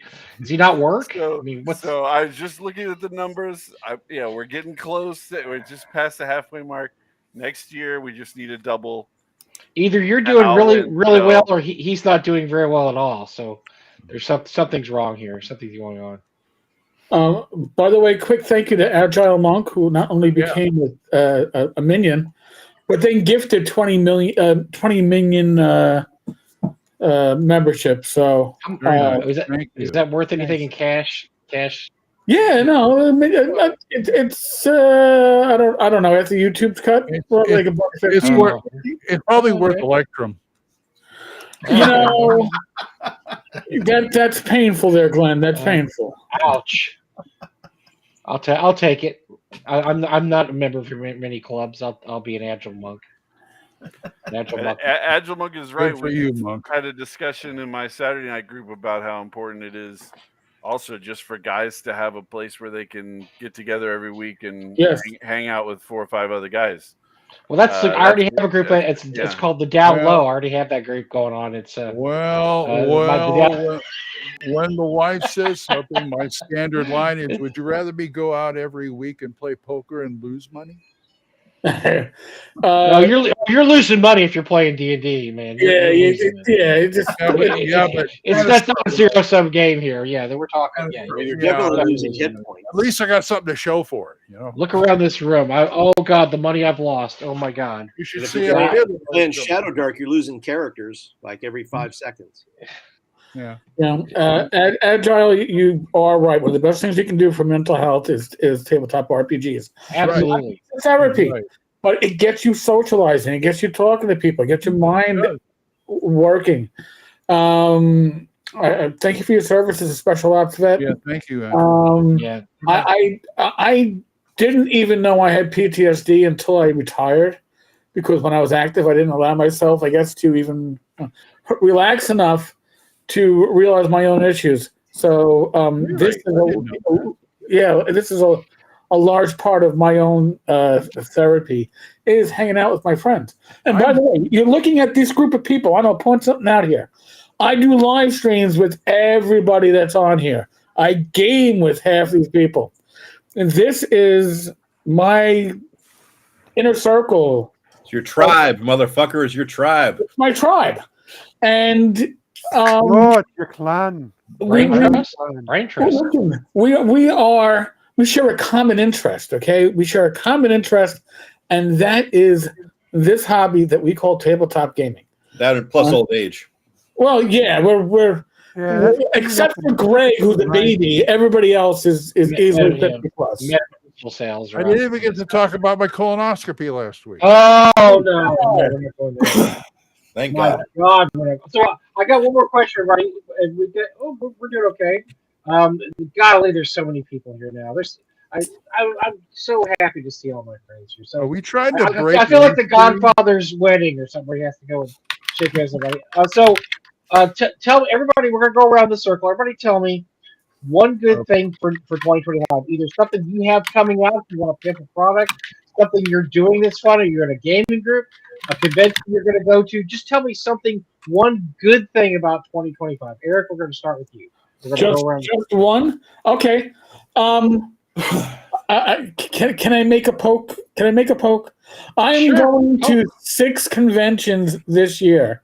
And of those 6, my favorite, the one I have gone to for over a decade, thanks to Joe the lawyer having to bow out and making Rach my actual date. Going to Transmission issues, motherfucker. Boys, transmission went. Goddamn, never buy a Ford Taurus. Never. Rach was hooked. So this year I am going to 6 gaming conventions, and one of them I am going as a regular guest with no obligations except for the obligations I put on myself, and that's North Texas. But I am immensely blessed that when I go to these gaming conventions, it's the people on the screen, it's the people that are in the chat that I get to meet and spend time with, because they are my tribe, and I am blessed, and I can't stress it enough. 2025 is going to be a beautiful year, at least from the perspective of me spending time with my tribe. Don, you got what do you got coming 2025? I know one thing you got going. Yeah. Well, on a personal note, I'm going to TotalCon, so that's really something I'm looking forward to. As an industry guest, yeah, it'd be fun. So they invited me, so we're going to be going there, and just it's going to be the first major convention. Well, going to Page also, but TotalCon, just a lot of familiar faces, a lot of people that I see online that I've never met in person. Yep. And that's really exciting for me. And that's on the personal front. And we got games coming out in 2025 through Wizard Tower Games. So, Rob, what do you got going next year that you're happy about? Well, first, I'm tickled pink that Don invited me as a guest of honor for WizardsCon, so that would be a first for me. thank you. And I'm looking forward to that in April, right, Don? It's in April, yeah, last weekend. Yeah. And but creatively wise, I'm I'm looking forward to the fact that I almost have the draft of this done. I'll be off starting on Friday. I'll be off until the first of the year. So Focus in on that, I have Eric. stuff like overview and stuff. It's not super detailed work. What are we looking at exactly? Hold that up. This is my draft copy of the Into the Majestic Fantasy Realm. Nice. Oh, excellent. And Excellent. I have it divided up, and I've been marking up stuff that I need to write about or fixed or add to there. And Nice. And this will break, once I get this done, it will break the dam on some of my follow-up projects that I'm going to have a second edition of Scourge of the Demon Wolf. And the reason why I have to do this first is because this little area right here is going to replace the Wildlands section that I had in the original Scourge of the Demon Web. But I had to get this done first before I wrote that. So, and then my Majestic Fantasy rules is 90% written. So there's going to be a lot. I write slow, but I have a lot of stuff prepped in the hopper. after this, so it's just going to be a game buster year for me. Glenn, what do you got coming in 2025? Well, let's see. Of course, North Texas. Oh, by the way, you're a special guest at North Texas too. I am special guest at North Yes. Texas. Yes, it Yes, is. you are. Yes, I am. Hoping to get back to the Poconos next year with Becky this time. Very cool. And mainly, I'm looking forward to the new Gangbusters coming out. What, April? Something That's like that? going to be premiered at WizardCon. Oh, good. It's good. I'll have it in time for North Texas. Great. Yep. Jim, what do you got? What do you got next year that you're excited about? Thank you, Don. I don't know. He's at a loss for words. He's hoping to get promoted to admiral. Oh my God! I'm the rear admiral. You're center square already. Come on, man. No, come on, right? Like it's. So first of all, there's the auctions, right? So I'll be a part of a lot of auctions next year, 4 different auctions. So it'll kick off in March at GaryCon, then it'll be North Texas, then it'll be Gen Con, then it'll be Gamehole Con. And so, come on, each of these is very different. So GaryCon will be raising money for a charity specifically. North Texas is raising money for the show itself. Gen Con is batshit craziness for 4 days, and I'll walk away with COVID and probably syphilis. I don't know. Probably. Come on. And so then Gamehole is collectibles of a really rare nature. So, but like I got a lot of stuff, right? Like my kid is supposed to, in theory, graduate university at the end of next year in the fall semester. So like, I don't have to write those checks anymore. Somebody asked if I'm a member of HMGS. I'm not. I used to go to HMGS stuff, but I'm not a member. But more than anything else, I guess, I look forward to seeing everybody, right? So I'm sort of in a bit of a desert of gaming where I am. I do stuff virtually, but I don't have any close friends anywhere near me. And so really when I travel to shows is when I get to see people. Amen. And people who mean the most to me are the people that I know from conventions. It's why I try to get in early. It's why I try to stay on until the last minute I possibly can. I might be at Origins this year, but we'll sort of see how that goes with everything. But more importantly, we're at the age now where we start losing friends, and everybody that I have that I'm a close friend with, So I found out this week that I found out a few days ago that somebody I knew who was not a close friend but was a friend died in rehab. Sorry. And I'm not sure the particular circumstances, but my guess is it was a suicide. And so I guess what I'm saying is that these friendships that we've cultivated and crafted and put in all this time and effort over the last 30 years, when you ask me what's important into 2025, right, I've got all the mundane things, but really it's seeing everybody and spending time with people and coming up with horrible ideas for the midnight auction. Like, oh God. We are going to execute on some things that will be legendary. I'm going to have to start going there again. This is not going to It's way past your bedtime, sir. Way past your bedtime, sir. I did it once, So the stuff that matters to me is the really important stuff because I'm long past like looking forward to products, because at this point I just hope I live long enough to see them. I guess maybe I'm going to write to Jenny Agutter and see if she'll actually sign a Jessica 6 picture for me. So if that comes in, that's like my big birthday present. I'm like super happy. I'm like one of those guys that still thinks Logan's Run's a lot of fun to watch. I don't know. Like I'm the Paul Lynde of our little merry band of misfits, but for the most part, I just want to close out 2024 and not lose anybody. And I'd really like to not lose anybody in 2025. And if I can accomplish that, stick the landing, I'd be pretty fucking happy. So Flint, what are you looking forward to next year, Flint? Well, I am looking forward to gaming with my high school friends. I'm going to be running games for them again on Friday nights. And so hopefully doing that with them.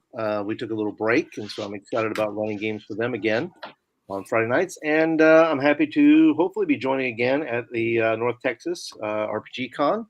I was there last year. Was my first time there. I had an excellent time. And so I'm looking to get more, maybe go to the whiskey tasting would be this time around. As long as it's not German whiskey, Jesus. And then maybe hang around for the midnight. Oh yeah, it'd be fun. Yeah. And then I just spend time on my channel trying to promote great people like Rob Connolly and his products and resources. I'm going to get over there to Chubby Funster. I'm going to start reviewing and showing some of his stuff off as well, and then just working on my own little zine if I can, and get that done. Nice. Come New Year. So, other than that, I'm just love hanging out and talking gaming with all these wonderful people here. Well, Tom? if you need any maps for your zine, you know where to go to. That is correct. Tom, what do you got going on next year that you're going to be happy about? We just, Tammy and I just got some really good news I can't talk about. I mean, Eric and Dawn know about it, but that is what's going to be. The Viagra came in, right? The Viagra finally came in? That's awesome. My 2025. Thank you, Tammy. I did hear that, yeah.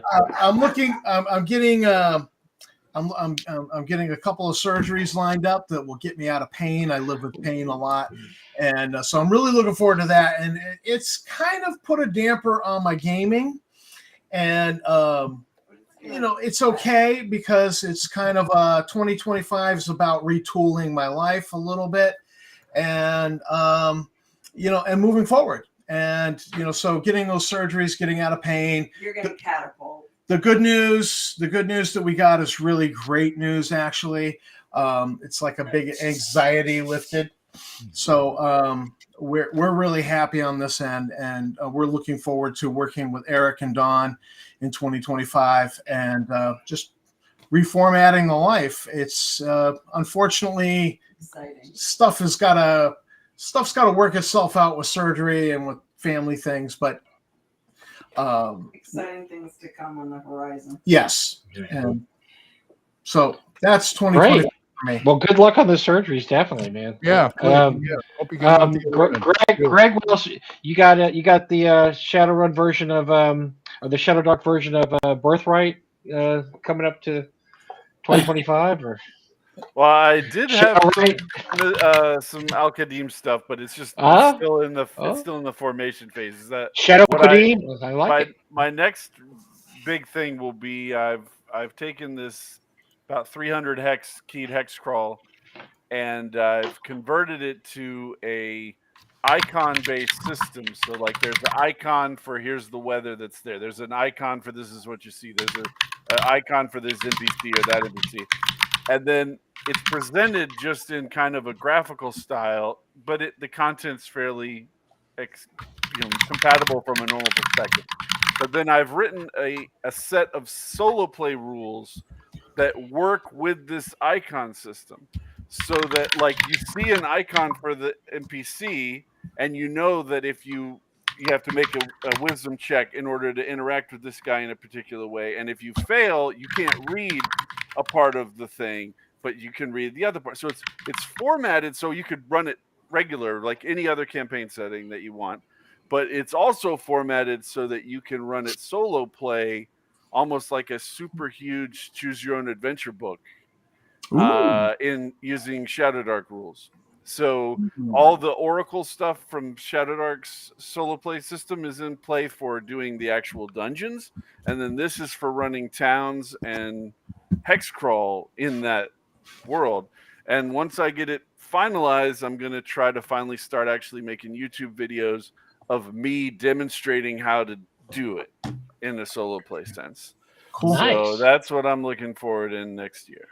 I'm interested too. I'm going to hate myself for saying this, but Joe, what are you interested in next year? Well, I got a lot going on in terms of I'm stepping back from a lot of things I'm involved in. Like after March 1st, I won't be in Tim's show. After the end of December, I won't be doing the Friday night thing and wrapping up my 2-week campaign. I'm stepping back so I could actually devote more time to writing and hitting the gym more and getting healthier. And I want to, by the end of next year, by the end of 2025, I'm going to start play testing live on YouTube with a bunch of the people in this room right now. My own RPG. That's what I'm going to be writing. My own RPG and set. So I'm going to devote more time to YouTube and growing that, and grow the YouTube channel, at the immediate goal, and write my ass off, basically. And yes, Greg, motherfucker, Blood Island will be in there, you son of a bitch, for keep asking me for the last 5 years. All right, we'll be in there. Shit, man, that's what we ask. I thought Joe the lawyer was committed to 2E rules as written. They were as written, but with minor house rules. Only 19 minor. 19 pages of house rules. Joe, you could spell it BLUUD, and you could still do Blood Island, even though that other guy beat you to actually Blood Island. There's a record of me having Blood Island out there like 12 years ago, man. I'll be his ass. Get the Pinkertons to help you with Watson. Yeah. Let me ask Botsy what their number is. Yeah. All right. Well, I got mine. So I a couple of years ago, I started. We ended a campaign. I started a group, Doro Deep, the book I showed you, Greg Gillespie's award-winning, actually, 3-cast award-winning Doro Deep. I was lucky enough to put my original group back together after 40-something years. Wow. My brother, Dr. Joe, a friend of mine, Doug, and I brought in a couple of friends I've met in the last 20 years through the internet, through D&D. And we've played once a month because that's all we can get together a month. And I tell you what, it's been probably the best gaming experience I've had in the last 30 years because it's my original group all back together. That's and cool. It's just amazing how everybody fits into something like that. Everybody just goes right back into their roles they always used to have. And so I look forward to this every month. We have a game journal that I keep up on Facebook. We write up, and I'm just going over the notes because they are so excited about it. It's been over a year and a half since we started playing. They're so excited. They're bothering me. When are we going to play again? When are we going to play again? When are we going to play again? And so they decided we're going to play January 11th, and they told me we're going to play January 11th. I love that. I love when a group is so enthusiastic. They're like, we're getting together, man. And I don't know if I don't think it's just me. I don't think it's me as a DM. I just think it's the fact that we have a really good group together. And that's something, if you play D&D for a while or any kind of RPG, it's really hard to get that really good group together that just really has a great time and there's no friction and everybody knows each other and you all laugh and you all can tell stories at the table. You don't have any X cards because nobody's going to be offended by anything. I'm just really happy to have that. As somebody here said, Jim said, I don't want to lose anybody. And it makes you realize we had one of the members of the group that had to drop out this year. He has Parkinson's, and it got so bad he couldn't drive home at night. He lives quite a distance away, about 30, 40 minutes away, so he couldn't drive home at night. And sadly, we lost him in the group. That it sucks because he was one of the members, was part of my original group. We're so glad to have him play with us. But, we've all lost a lot of people in the last few years. And that's, as Jim said, I don't want to lose anybody else this year. I don't. I know it's inevitable, because we're getting old. But, that's why you have as much fun as you can while you can. And I'm really happy for this opportunity to play D&D with a really good group of friends every month. And like a lot of people mentioned here, I'm going to be going to several conventions this year. I'm really excited about going to EggCon. I'm excited about North Texas this year. I'm excited. I'll probably be a Game Hole again this year. Probably a Long Con again this year. I'm really excited. ShireCon, Mike, come on, get up here, man. I know. Well, I said I'd be at ShireCon this year, and so my wife and I are going to talk about it. We're going to see what we can work out with ShireCon. I've been threatening Tom to come for the last few years. It's about time to put up or shut up. So I think I'm going to have to put up. But and I love, Eric and I first started hanging out together at cons, and we would sit there and go, here's how we would change the gaming world, and we would sit there and talk because when you're working at a booth at a gaming convention, there's really very little to do until somebody comes up and actually buys something. And we were working the Frog God booth, so that didn't happen very often. God, I hope Jen and Zach aren't listening. But anyway, but that's what I like to go to conventions for. I like to see Jim, and I like to see Glenn, and I wish I could see the rest of you guys at the convention. I wish Joe would come back someday. I'd love to have Greg and everybody come to North Texas. But it's just great to see all these guys and just laugh and have a great time. And you got to remember, man, we are not getting any younger. We have more days in back of us and in front of us. and look, if you want to play in that game, if you always wanted to run a Gamma World campaign but you never did, you know what? Just do it. Yeah. There is no time like today. I think of all the stuff I wish I could have done the last years, or the last 20 or 30 years, and I just think all the time I wasted. And I was thinking, man, I just want to play games with my friends. That's what I wanted to do. Mike, I heard something today that somebody said to me. It was like something to the effect of, today you are as young as you will ever be. Oh. No matter what your age. You know? Yeah. Just hit me. It's like, fuck yeah. You got exactly, Agile Mike. Just do it. Just whatever you want to do, just fucking do it. Get out there and do it. Because I'm really happy. I know how much Glenn loves Gangbusters. I'm so happy that he's getting his new Gangbusters. I'm happy for everybody else too. I'm happy that I look at the OSR and I think it's just awesome. I think what's going on. Yeah, I mean, I can't wait to talk to Kelsey about our new Kickstarter. It's going to come up in March. I think it's going to blow doors. It's going to be awesome. I mean, just all my friends that work in the OSR now, I just love seeing them being so successful. So many of them had great, and look, I'm not blowing smoke here. I sampled Greg's stuff, Chubby Funster stuff. I loved it. I loved Shadow Sun. I love Shadow Rip. I mean, he really does. That's really great products. If you see those, go to drive through and buy them. They're really good stuff. But I love to see stuff like that. They're excellent stuff. You can tell they're labors of love. They're labors of love, but they're also really, really good games. You talked about. Oh, sorry. Go ahead. No, go ahead, Glenn. Go ahead. No, I was going to say you were talking about doing things now because you can't do it when you're dead. But what really struck home is when I read Mark's Gangbuster BX intro, where he said he was in the hospital and a guy died next to him. Wow. And decided it's time for me to rewrite this game, because I kept putting it off. And he was in the hospital. Some older guy died next to him, and it's like, okay, I'm going to go do this thing. So yeah, you've got a point there. Sometimes you need that catalyst, right? You need that push. Yeah. And look, I have my own fantasy heartbreaker that I've been working on for years and years and diddling on and working on, and that probably needs to come out. That probably needs to come out too.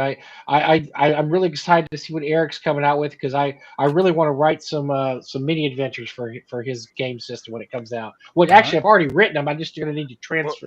What did it for me is I did the math. I went and it's like, when did I first start doing stuff on my own? 2009. That was 15 years ago. I'm 59 now. What's 15 years from now? I'll be 74 fucking years. Am I going to be doing this when I'm 74? Maybe a little, but if I'm slow now, I'm going to be really slow then. Oh, dear. I got a pitch. Whichever one of you old guys wants to write this first. I'm a young little baby at 43, but I got a pitch for you guys. You know how there's like a growing genre of movies of old people who just reach a fuck it point, and then they go and do like a heist movie where it's all like old people, they go and they get their money out of the bank, or they do whatever the thing is, they get back to people. It's like Ocean's 11, but they're all 87. So you could make that role-playing game where each character you gotta go through like a traveler style thing to see if they even make it to 77. And then I died. I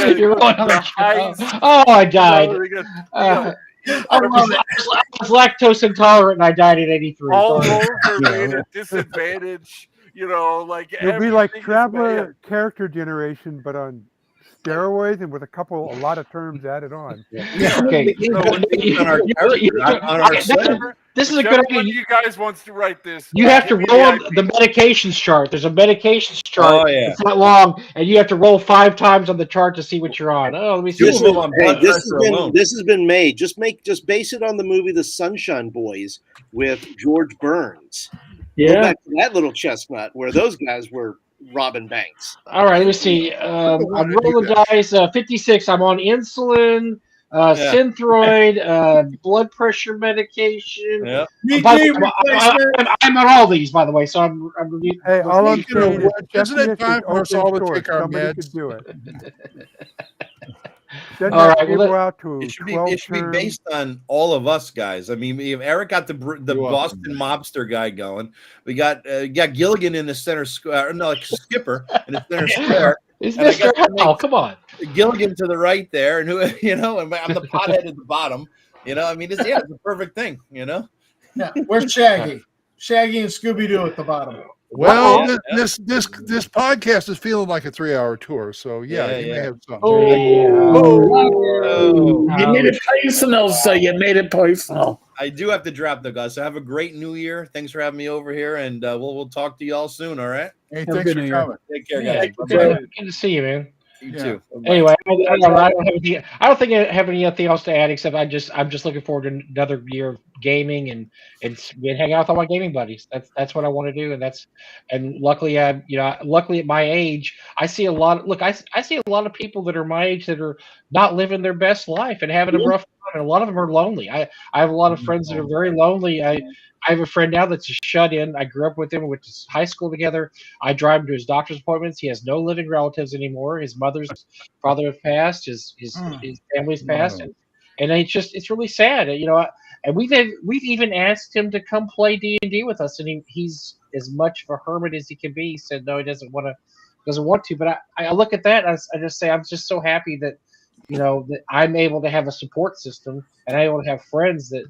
That wouldn't allow me to do that. You guys wouldn't allow me to do that. If I said I wasn't going to go to North Texas, no. That there, I hear a honking noise, and I look out the door, and then Jim would be driving the car with his hat on, and and Eric would be saying, "Get in the car, motherfucker," and Glenn would be in the back asleep, and and so. Oh yes.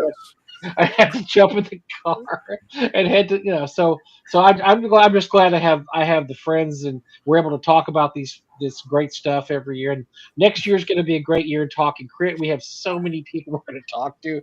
Oh my gosh, we have some great shows coming up.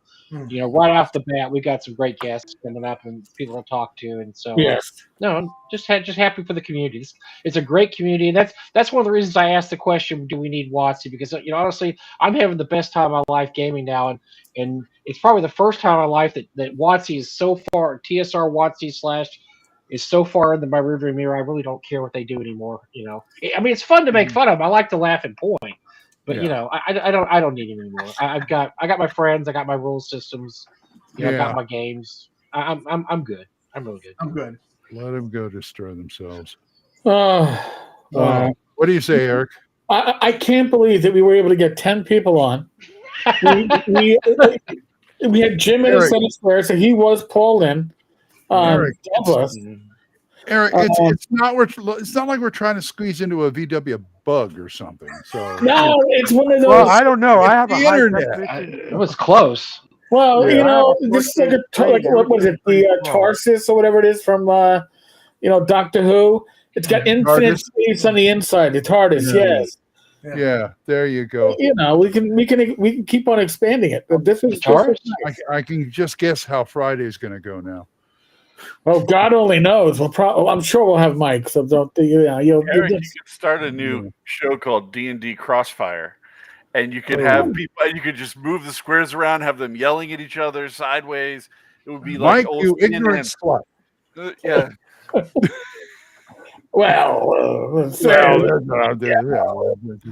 But quick reminders, folks. There is no live stream next week. That is Christmas Day, and even if we'd love to be with you, our families would kill us. So that's pretty much.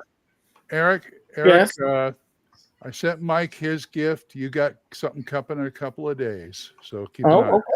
Thank you. Awesome. You're welcome. Saturday, Gamers Help, and we moved to Sunday this week because I apparently bought tickets for Jerry Seinfeld and then forgot about it. Ooh, nice. Oh, nice. But, it was one of those, hey, Rach, you want to go to see Seinfeld? She goes, I'd love to. And then I forgot about it, but I did it. What happened with me and Becky and 3 Dog Night? Same thing. Yeah. Hey, want to go 3 Dog Night? Yeah. Huh?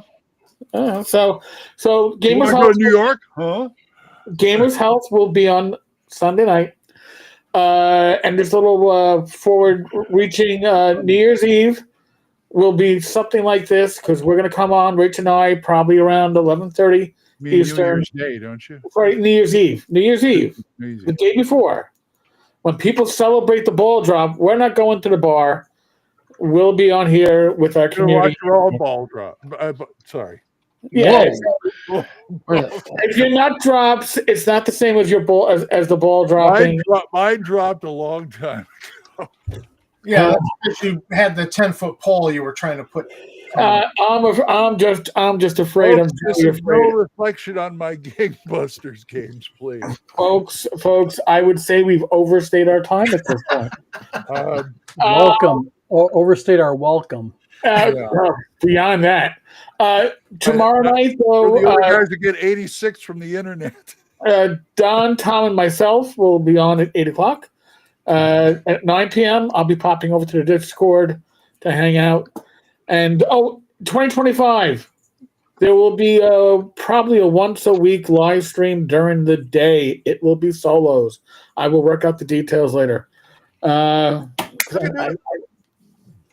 So on that note, thanks to the panel, the Hollywood Squares, Thanks for having me. the Tic-Tac-Toers, and thanks to everybody in the chat. Thanks to Agile Monk, who gifted 30 gift memberships. Wow. God bless. Oh, wow. God bless you. Yeah. And 2 weeks from now, we should be back unless we decide we're too hungover. Which I'll be the first. I'll be okay. I'll be fine. I'll have a little champagne, then I'll wear my fresh hat, then I go to bed. Be safe, be well. God bless. Roll those dice, roll them well. Good night, folks. Thank you so much, folks.